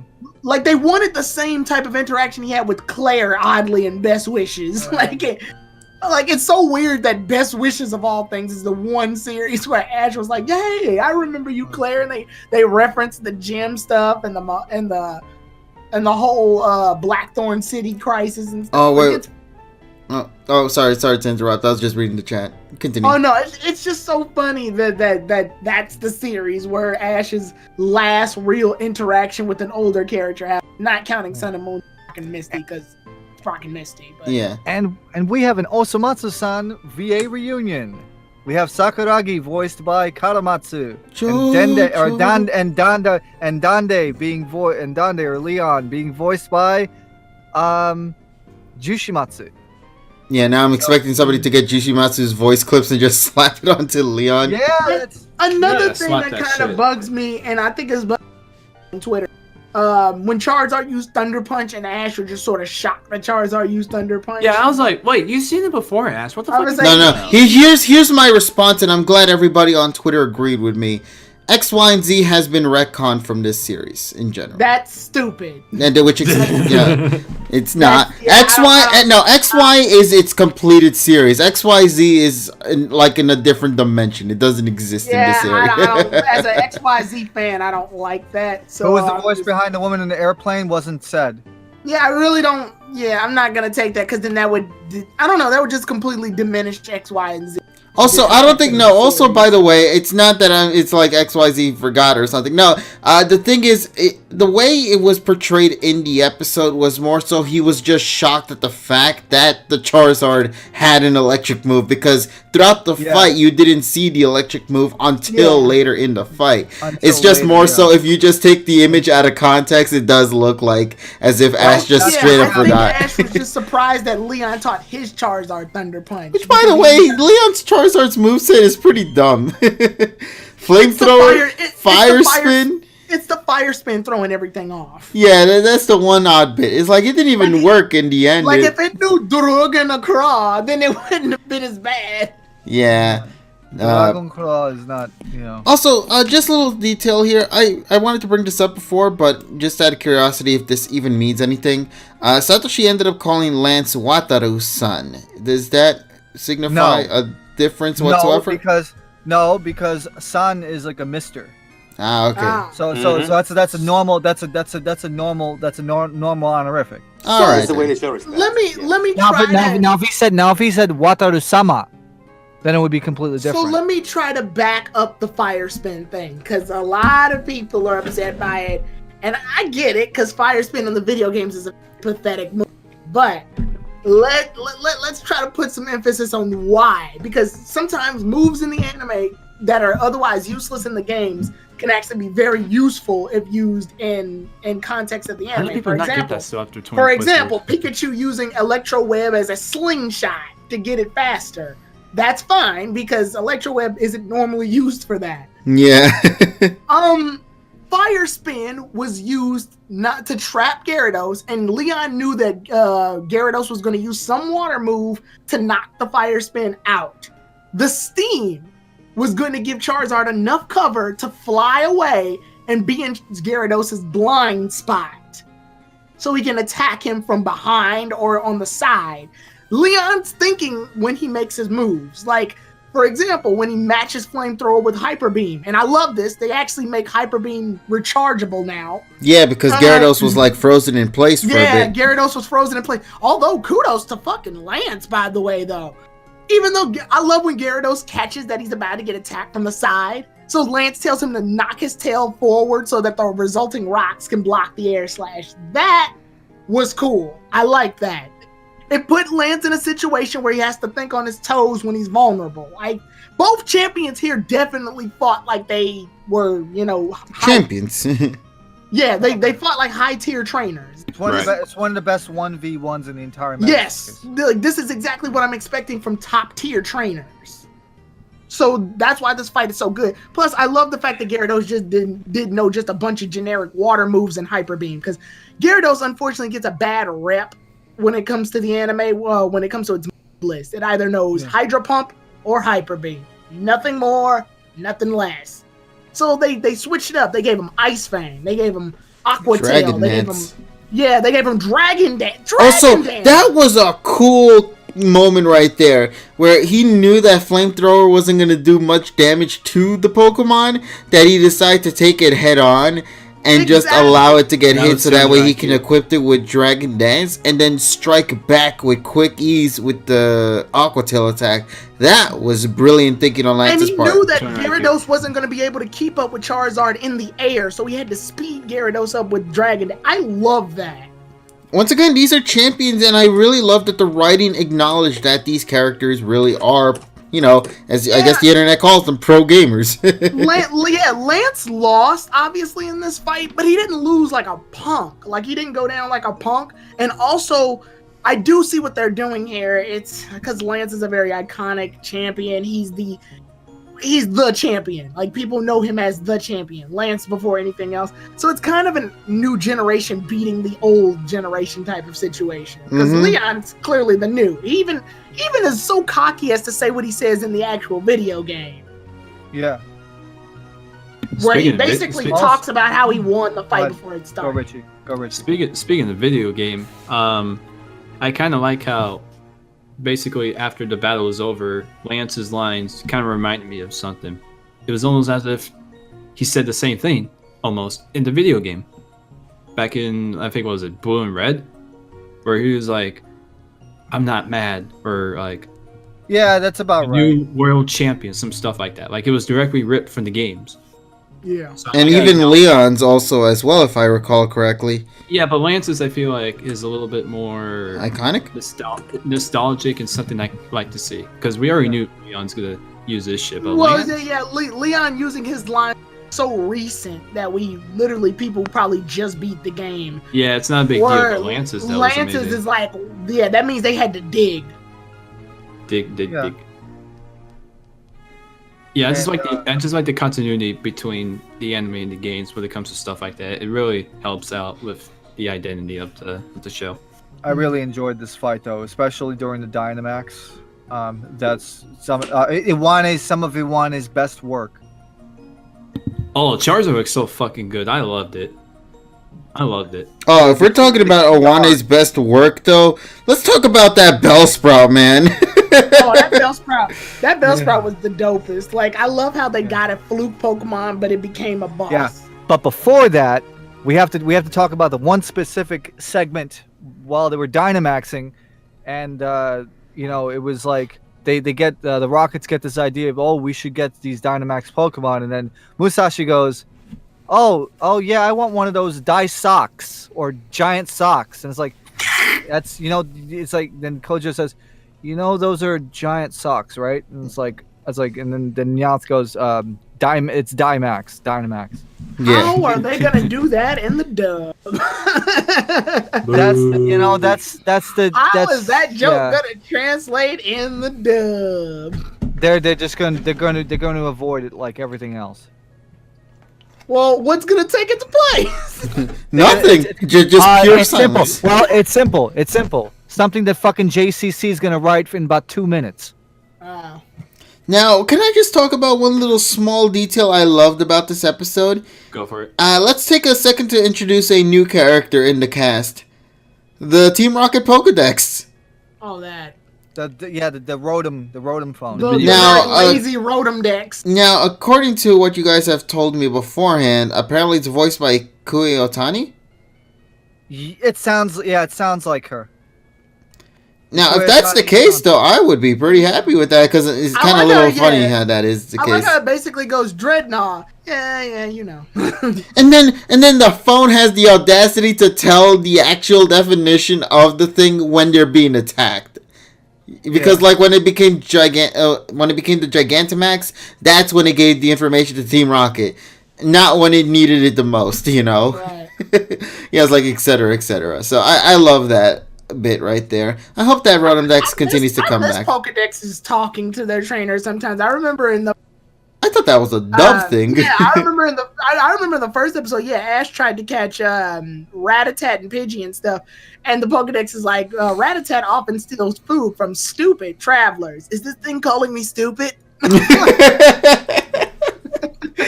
really does feel like the Kanto days with some of its writing, man. Yeah. The phone has no care whatsoever. It's just straight up savage. Savage, yeah. Man, I hope that Team Rocket Dex phone comes back though. Now I do like the color too. Somebody just pointed that. Ty pointed out the color. I like the black coloring. It fits with Team Rocket. That's for sure. Yeah, it makes sense. Okay, so there is one little detail that also happened in that episode too at the very finale with the Dreadnought fight. Jesse tried to throw the Pokeball, and I guess this kind of tries to tell me something. That being that I assume that the Pokeballs have homing kind of signals attached to them, because it clearly looked like she was going to throw it at the Pokemon, but for some reason that thing just went straight to the ground.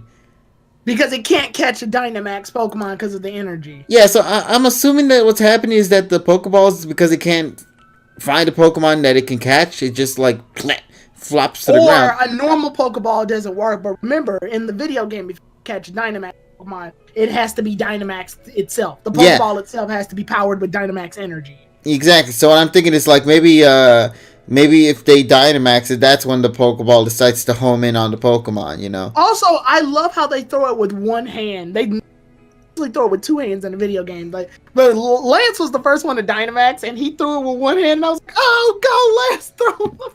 He don't give a fuck. That's some confidence. Throw it with one hand. Yeah. And then when Leon did, I was like, "No, you don't throw it with one hand. I saw you in the video game, you fucking liar."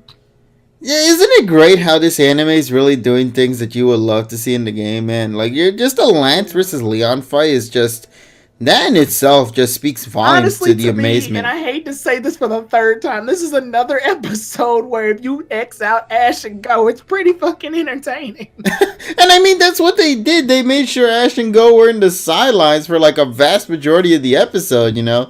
I mean, good. Right. That was the point of the episode. I mean, and I know they're slowly etching them into the plot, but I think it's just very funny how like they got their piece at the beginning, so it doesn't. Yeah. So I think it's very funny how like the Koharu episode, and like I think. Like they're acknowledging when it is right for them to use these characters, and for that I applaud them, because not all the time they need to be the ones up in front. Yeah, I was going to say, and sometimes that's not necessarily a bad thing. They can be in, if anything, it's expanding the world that they live in versus, focusing on just them. Because if you focus on just the characters, which while is good for character development, it makes the world and the environment and the setting very linear. Exactly. So I'm glad they're going in this round. I'm hoping that more future episodes of Pocket Monsters 2019 will continue to go in that route as well. Mm-hmm. Now, there are a lot of other things that I believe is worth discussing about for this episode too. Personally, to me, and we just talked about it as well, the animation side of things, it looks great. Music selection, phenomenal.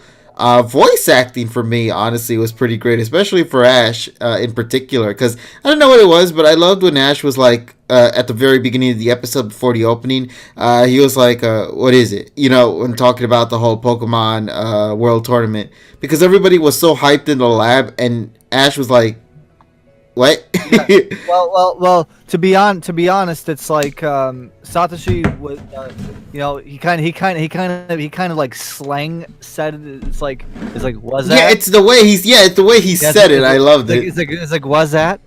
Yeah, and also the other bit as well was that when Ash and Go finally got to the city, and Ash was kind of like looking around, be like, "Hey, where's the arena? I don't see it anywhere." And Go just takes his head and just like slightly tilts it upward, and then Ash screaming about the thing being so gigantic. Like I love that moment as well. Like for me, voice acting was phenomenal in this episode. So yeah. Absolutely great time, and it looks like we're gonna get another big moment too with Ash as well, because the preview had another good Ash screaming Pikachu kind of moment there. So I love that. Now, aside from that, though, was there really anything else you guys wanted to really break down for this episode in particular? Because I feel like we managed to do a lot for it. I loved Leon's voice acting, Donda's voice acting. Oh, dude, it is great. Yeah, he did a really great job. All of them. Very pompous. Yeah.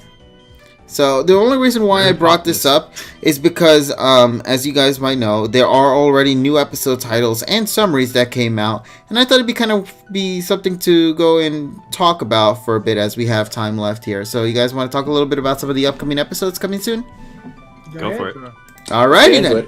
Now, of course, we don't really need to talk about the one that's coming out next week, being of Satoshi versus Dande, The Path to Power, aside from the fact that Ash is indeed going to be fighting against Leon in that fight, and in that episode, and I'm excited. Wait, he's fighting against Leon? Yes. Yes. Yep. Oh, shit, okay. Yes. That was in the preview. Yeah, he's going to get his ass whooped. Yeah, they showed in the preview that Ash, Go, and Leon, I think they're going to unite together and take out the Gigantamax Dreadnought.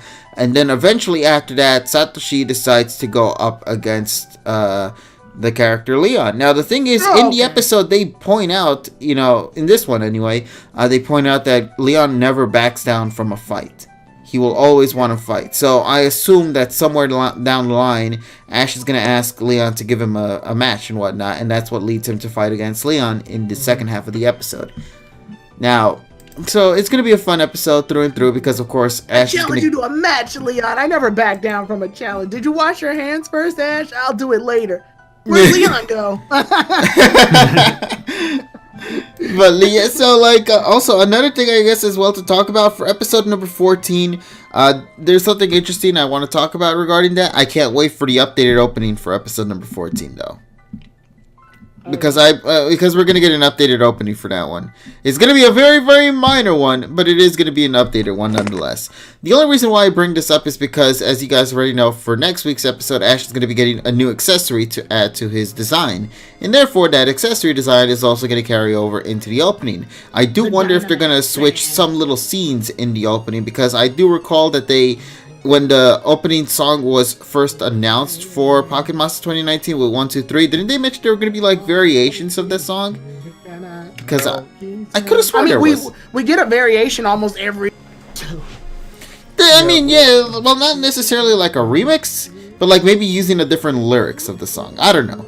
Well, what do you mean, the second verse? Oh, the next part of the song, I guess. Yeah. Also, yeah, what happened to the ending? The ending has no variations. It's still the Pikachu to Mew one. Pikachu. They'll probably do the next part when the opening changes. That's what I'm saying. I'm thinking episode 14 is going to be where we're going to get the updated versions. Now, somebody pointed this out, too. They said, notice how Ash never got a... that's a Mega Ring. Mega Ring. Yeah. But that was because of Ash Greninja. He did get obviously Z Crystal Ring, whatever the hell. He got that, and he just sort of, what does he do with it? He just puts it on his dresser drawer with all of his other accomplishments. Yeah, because he doesn't need it. Because he doesn't need it. I mean, I guess if they go to a Lola, could he switch him out? Just be like, oh, we're going to a Lola. Let me pack this with me. Maybe. Or maybe he'll have it attached to the other side of his arm. I don't know. Just be too powerful. No, they're gonna be double. I'm gonna fuse my Dynamax with the Pikachunium Z. No, it's gonna be like that one kid that wants to wear like all the yokai watches and fucking all the fucking Pokemon rings on one fucking arm. Ash, are you okay? Ash, are you okay? With the snap of my finger, I can wipe out half the Pokemon. Go, you should have aimed for the head. Perfectly balanced, as all things should. As all things should be, Pikachu. P. This brings a smile to my face. God, I love Alola. Alright, so now going back to episode 14, this one's gonna air after the episode with Ash versus Leon. Episode number 14, titled The First Visit to the Issue Region, otherwise known as the Unova Region. Well, I want to talk about that when you get done. Raid Battle at the Ruins. So, Satoshi and Go head off to investigate the ruins of the Titans that have been discovered in the resort desert in the Unova region. Will the two be able to solve the mystery of the ruins? And apparently they kind of go a little further into it, where they say here, Satoshi and Go set off to investigate them in order to uncover their mysteries. The duo cross the desert and somehow manage to reach the ruin, but inside numerous traps awaits them. Is this a message telling them to not approach the Titans? What could that Titan be? I wish that, I know they won't, because, I don't know, this series, people, this series has been letting people down with appearances, but I want to see Professor Juniper, the father, Professor Juniper, not the female one. I want to see Professor Juniper only because I love his joke and best wishes. Like, we should proceed. All right, is what I should have said. Now, the thing is, with this episode, one key thing to note, I believe this particular location was never in the anime. I want to explain that real quick. All right, go ahead, Richie. Take it right over here. It's not, funny enough, it's not even about the episode itself, that delayed episode. It's more so of who was behind it. Like, basically, like on the screenplay and animation director team. I posted the images in chat because I'm sure my Japanese is going to get corrected. But basically, in the best of my ability to pronounce it, BW23 and BW24, I assume. The screenplay was written by, I believe, Mr. Tamaaki. Did I say that right? No. It's Atsuhiro Tomoka. Tomoka. Atsuhiro Tomoka. Atsuhiro Tomoka. All right, Tomoka. Can you pronounce the animation director's name? Sure. The animation director is Kumihiko Natsume. Natsume. All right. So both of those same people who wrote in the screenplay and the animation director for that episode are the same ones in the same roles for this episode. That is a major coincidence, or this was intentional. I mean, it is taking place in the desert resort, and they did do some episodes in Best Wishes involving the desert with Professor Juniper Senior. No, they never went to the desert ruins. Though. No, they never went to. No. What with the Configurus episode? But it wasn't at the desert resort. Yeah, but that wasn't at the resort. No.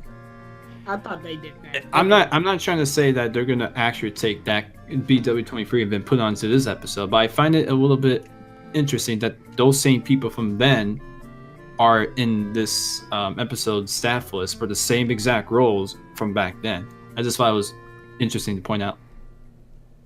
Maybe nice little touch right there, though. Love it. They're able to try something.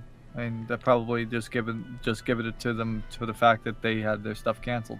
Yeah, be like, here, you could take a take two this time around. Yeah, but probably not. Watered down. Yeah, we'll see. But yeah, it's a nice little detail right there that I appreciate. At least they, once again, continuity in the anime, but not in the way people really would have hoped it would have been, though. That's pretty much how it's the best to describe this series. It's continuity, but not the way you expected it to be, basically. Now, is there anything else you guys want to add about this episode in general? No. Someone's gonna fucking catch a Golurk. Oh yeah, speaking about that, is Go catching the Dreadnought, by the way, from the next episode? I hope so, because Go has been on a pathetic run the last two episodes. Like, to be fair, it was needed, I would say. Yeah, but you're gonna catch all the Pokemon in the world, bruh. You gotta step your game up. They're gonna be back to Galar, so that he's gonna have one. You can't say I want to catch all the Pokemon and then miss 2 episodes. Hold up.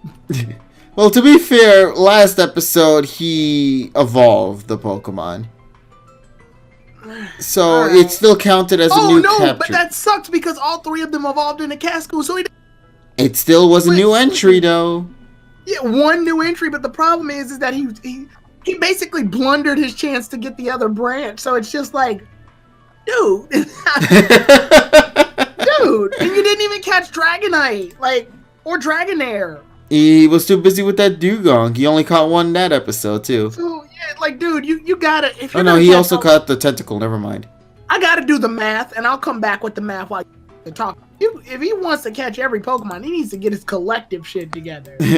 Alright then, well, let's move on into the next episode, why don't we? Episode number 15, which is going to take place on March 1st, titled Snow Day.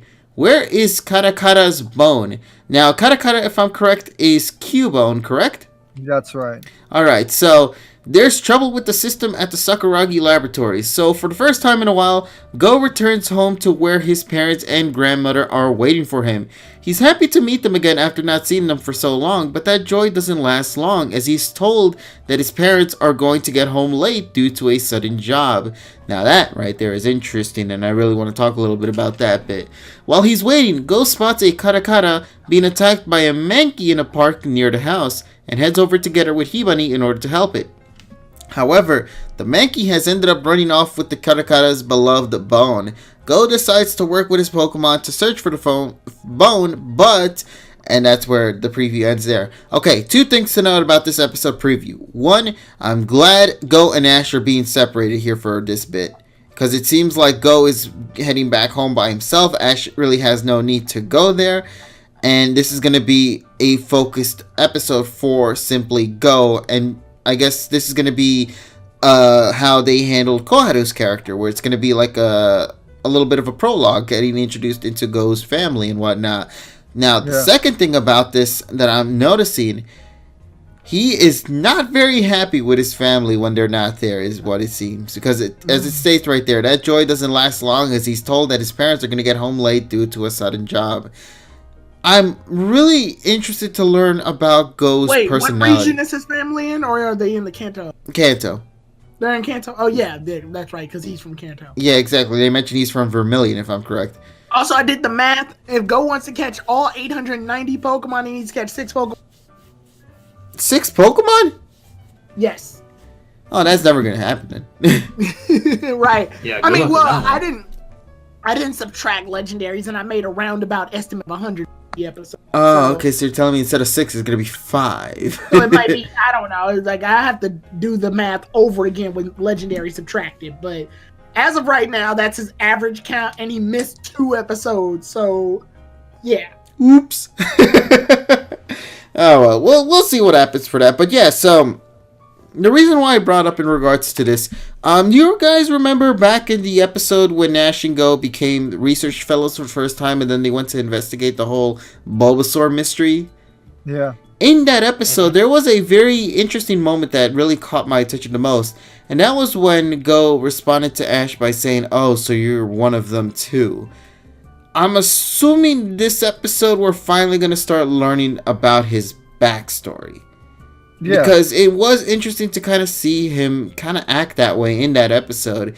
And I'm curious to see how it all led up to, where it is now in the present timeline. Maybe this episode will kind of dive into it. And that's why I'm saying I would really like for Go to kind of be separate from Ash in this episode.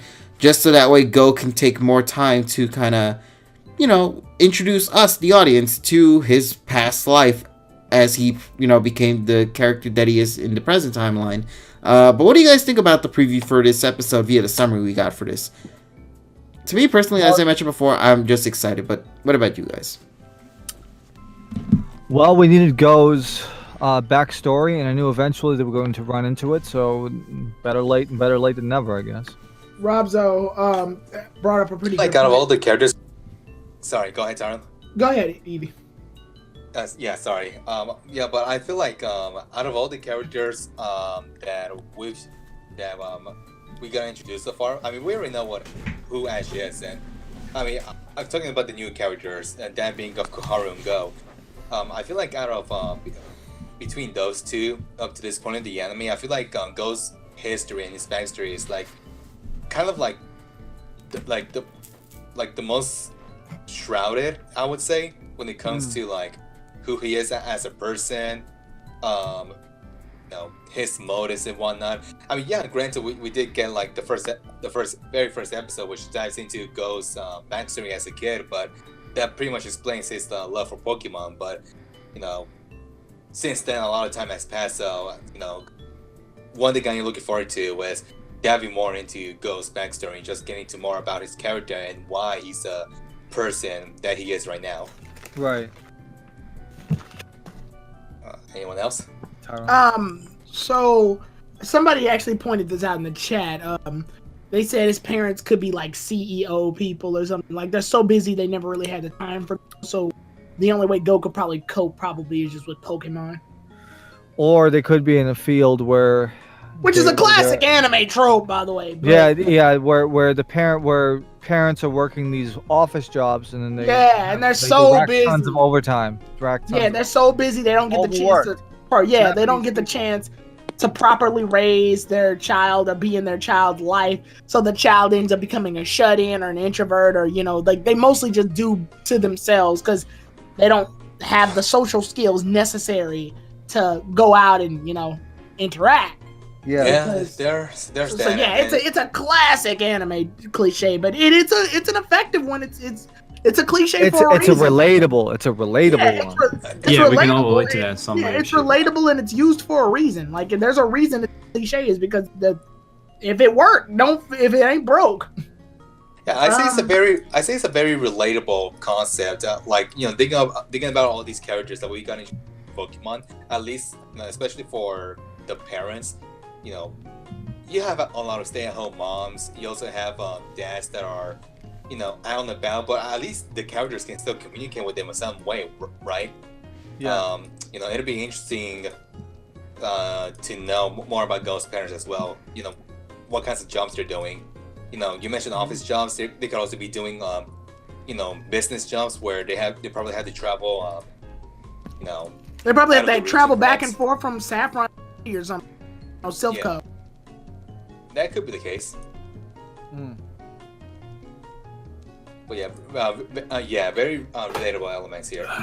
Yeah, I'm excited for this, man. I think this is gonna be a fun Go episode, and I hope it succeeds, man. I really do hope it's something that'll give fans the opportunity to kind of learn a little bit about Go and maybe even start liking him more than what he already is, because I know a lot of people have been really critical about his character because he's just the capturer and that's really it.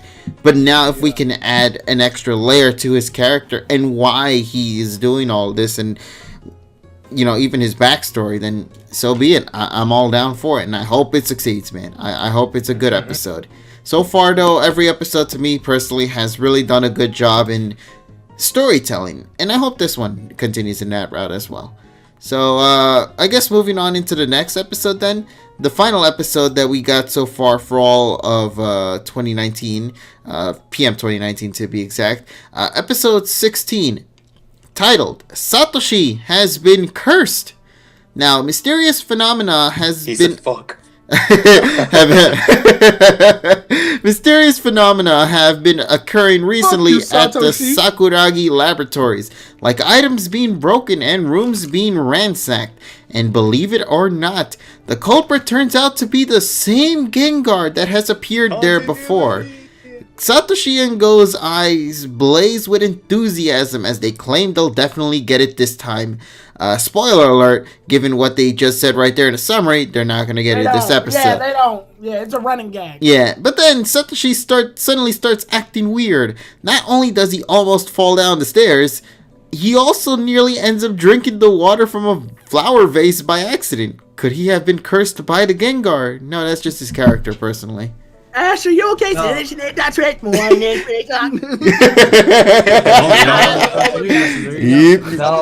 the problem. They call it an exorcist. The power of Christ compels you. Is it really compelling? How he becomes smart?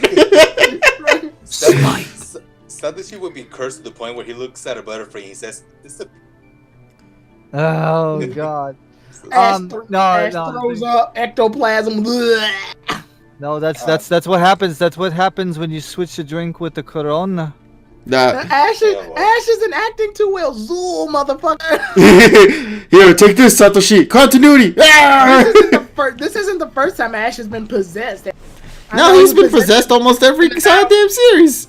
I remember he was possessed in Battle Frontier with by the evil king or some shit. Yeah, or he turned into a doll in the other series and whatnot. Yeah. So I mean, like he always gets unlucky with a lot of these Gengar-related episodes. One time. I flew. It's like very weird moment for him. The chandelier fell on him and Pikachu. Yeah, pretty much. So yeah, this is gonna be a Gengar episode. No capture, honestly, I think is gonna happen here. Sadly, but I'm very happy that this Gengar is a recurring character, as weird as this sounds. I don't know why. I liked him a lot in the Koharu episode, so to see him again. But already so soon, though, is the big shocker for me. Like, it's not even been like... It's 7 weeks. I mean, it's like 8 weeks, so it's fine. 8 weeks? No. 7 weeks. 7. Let me see. When was the Koharu episode? Koharu 9. episode? No, it was 11. 10. It was 11. Huh? Yeah, so it's 5 episodes. 5 weeks then. Fine. Yeah, 5 weeks, but that's fine because that means, hey, I guess that they're setting up like filler. Hey, listen, at least it's filler with characters that have already been established in the show and not in just random newcomers. So I'm all down for that. Now, plus with this series, they have the flexibility to do whatever the hell they want. So yeah. But yeah, I don't expect Gengar to, like, suddenly be caught this episode. It would be nice if he gets caught until you realize it'll probably go. And then that Gengar's just going to cause chaos in life. I want Go to try to catch him, but he ends up catching other Pokemon by it on accident. How? They're in the lab, though. They try to chase after him, and Gengar floats away, and then the Pokeball flies off and hits something else. He catches other Pokemon without realizing it. He looks at his Pokedex like, I caught 20 Pokemon, what? They realize all the Pokeballs are just scattered around the goddamn forest. I want us to get another... So, like the bug episode where he just caught a bunch of them. Those were some, actually I really liked this episode, surprisingly. Yeah, I want us to get back on that. I'm glad they're kind of like keeping it a little distant from other parts because it's like, okay, we're gonna do more of that soon, but let's for now just focus on Ash's story, and then we'll get back to Go eventually. And I would like that because they'll be like, this time instead of Go catching Pokemon in the Kanto region, he'll catch bug Pokemon in the Sinnoh region, or in the Unova region, or in the Kalos region, etc. So I would love more of that. I think that would be great. But for now, I'm okay with just the first one being out just now, and then we'll eventually get, maybe like in episode 20, we'll probably get goes to Galar or something like that. But yeah, so that's pretty much all I gotta say about this so far for Satoshi Has Been Cursed episode. I mean, the summary kind of just states it as is. So I'm going to be right back real quick, and just to make sure this is okay. I hope you guys don't mind. I'm just gonna be right back for just a couple of seconds. So, alright, so just chat away with the chat while I be right back. Oh boy, my social skills have to be used. Oh yeah, don't forget to wash your hands. I'm gonna get wash them your done. fucking hands. Yeah, you dirty fuck. Damn. So I think that the climax of this series is probably gonna happen in Galar. Yeah, I mean that. It has to be. It can't be anywhere else. Yeah, because they're already having attorneys do stuff now. Also, I like the sightseer. By the way, the picture just reminded me, like the sightseer that's in the video games. Yeah, is here. That's actually amazing. Yeah, I like that. That's cool. That makes sense. Sightseer would be here because the sightseer's traveling. Yep. Yeah. I mean, Team Rocket could get the Gengar. We'll see. Go ahead. By the way, TSS. No, I'm about to say, it's gonna be about, I think, 13 weeks until I get to my next Japan adventure, and I'm wondering where the series is gonna be until then, because we're gonna end up also. It's going to end up again being around, I guess, around episode 26 or something like that. Actually, if I do the, you said 2 months from now, right? Well, it would be. Let's see. So let's see. This week was 12, so 13, 14, 15. Assuming they don't take any breaks, 16, 17, 18, 19, 20. 21, 22, 23, 24. And then you said you'll be going in about 26. 2 months? So probably 26 and 27. So episode 26 and 27 probably catch live. So let's see what happens. Yeah, they would have made quite a bit of progress since then. I hope, at least. Yeah, they should. It's just that I'm looking. The most I'm looking forward is the Pokemon Kids toys that they're going to have at like Family Mart. Because I know that they're gonna have some things like Lucario and I think they're gonna have the Dragonair. Yeah. I know they're gonna have Satoshi and Go. So Yeah, I saw. Yeah, we saw the Gigantamax neck. And oh yeah, the gumming on neck. Yeah, that was a pretty big ass neck. I mean, because a lot of people didn't expect that, and I didn't either. But he is a turtle. Yeah, I mean that's what it is. I mean, yeah, I got a couple of turtles. I wouldn't know how long their necks are. Yeah, turtles extend their necks, so yes. I accept it. I accept it as a thing. That's a perfectly acceptable thing that turtles can do to me. Yep, that's fine. Yeah, so, it sounds all right. Yeah, I what else? So the episode itself, we already pretty much talked about it to death at this point, didn't we? Yes, we did. Yeah, but it's good. Definitely go give it a watch. I think it, like TSS said it the best. It's the best 1v1 battle in Pokemon, I think. Yeah. It is one of the best battles in the entire meta series, and I could argue it's probably the best. If one of the best, probably number 2 or number 1 in a 1v1. They could have been lazy. Yeah, they could have eaten. But what I really liked is Iwane's interpretation of the Dynamaxing. You know, a lot of people were concerned about that, considering that they didn't have any CG really. Yeah, because Dynamax Pokemon in the video games don't really, so. Yeah. So they were probably trying to wonder how exactly do Dynamax Pokemon work in an anime. I mean, that's pretty simple. They treat it like a sporting event, and they make the arenas large in comparison to compensate. Which, like I said, they really hyped this up too. Like, even though it kind of weirds me out, it's the World Championships and it's a 1v1 battle rather than having multiple Pokemon. But they hyped it up really well. They had the stadium set up, the lights, the crowd, people got glow sticks. Like it was like watching the Super Bowl for Pokemon. Pretty dope. Mm-hmm. It really brought out like the theming of what Sword and Shield does and how they're treating their battles like spectacles. Go ahead, Richie. I'm sorry. No, I'm trying to think of an answer because someone asked, "Do you guys think Ash will get cub food?" You know, one of the deals. No. Nah. Nope. Nah. I think they've only teased Ash with the mythical. Yeah. And I think that was Meloetta, wasn't it? Yeah, you could do that, but yeah, I'm hoping we're finally gonna have him get the Dunsparce.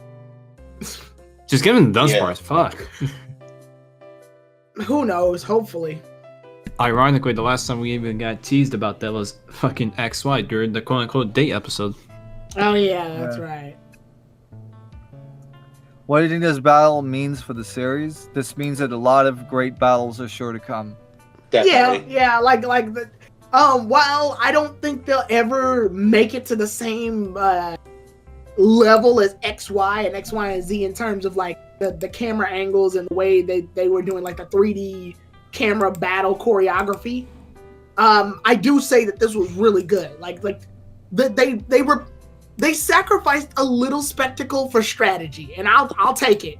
I'll take it.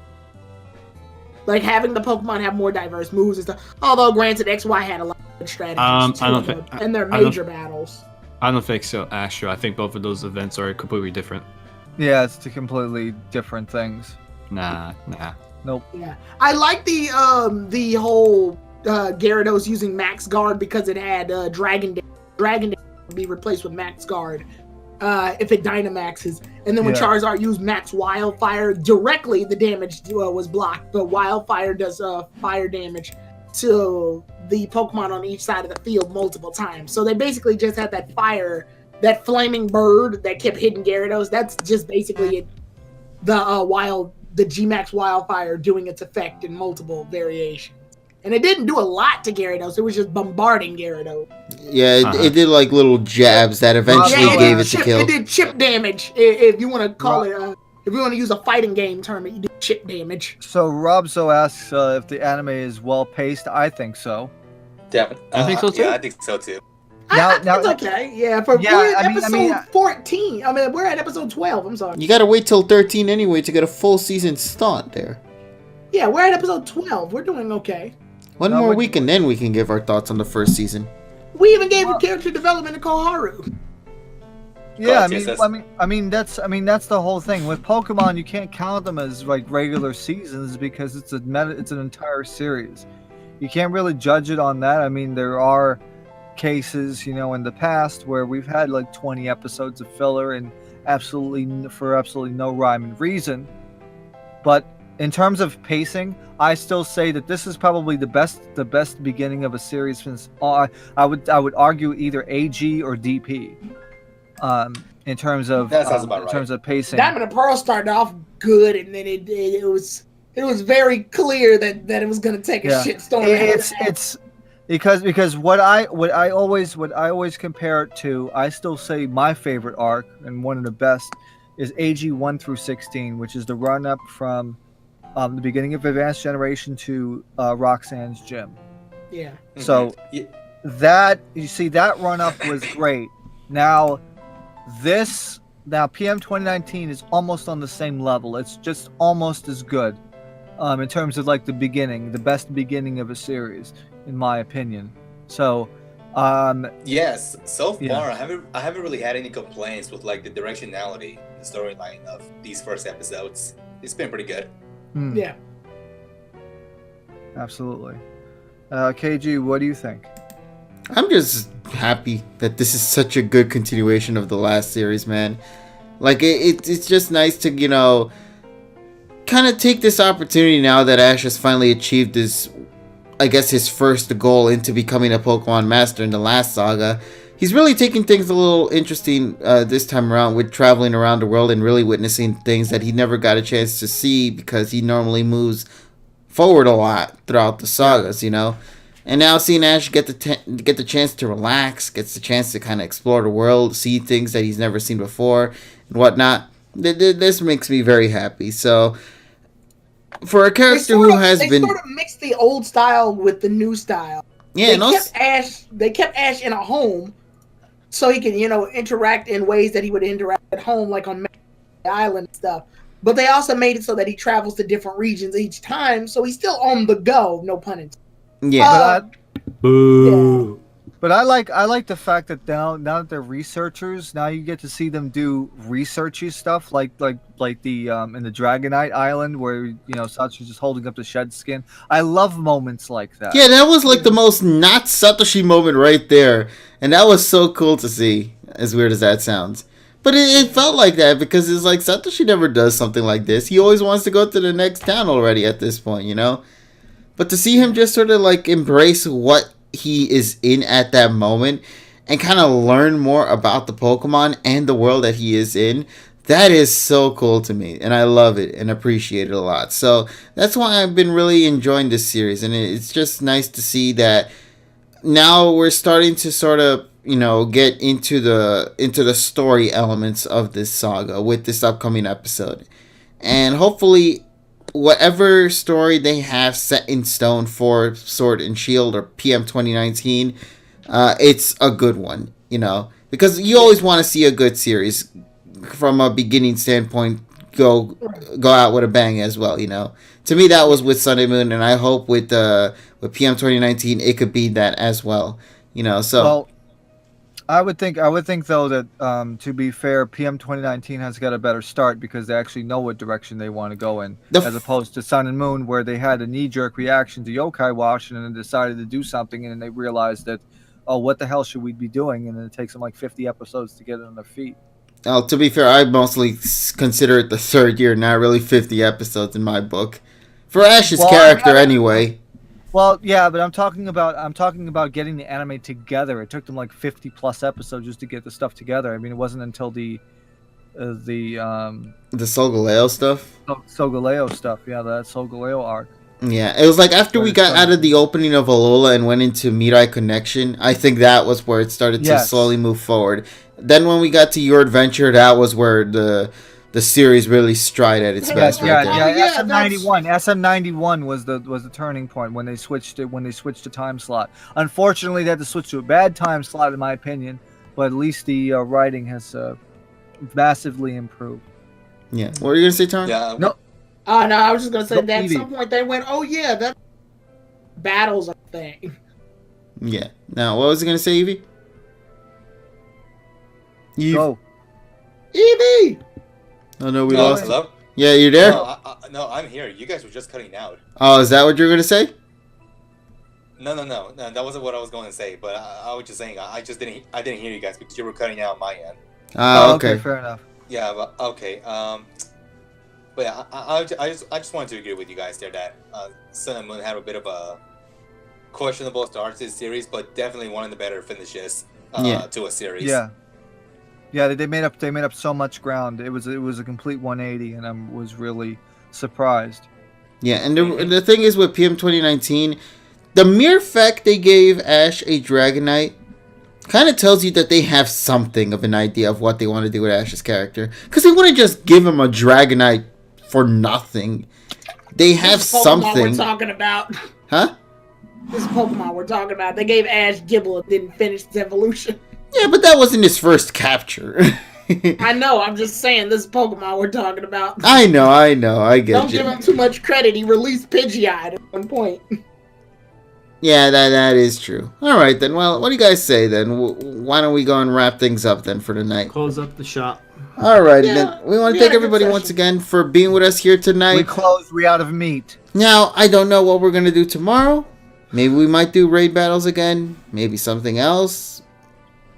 We'll see what happens, but I hope... We'll figure it out. We'll figure it out. Well, we have 24 hours to figure something out, so... 22.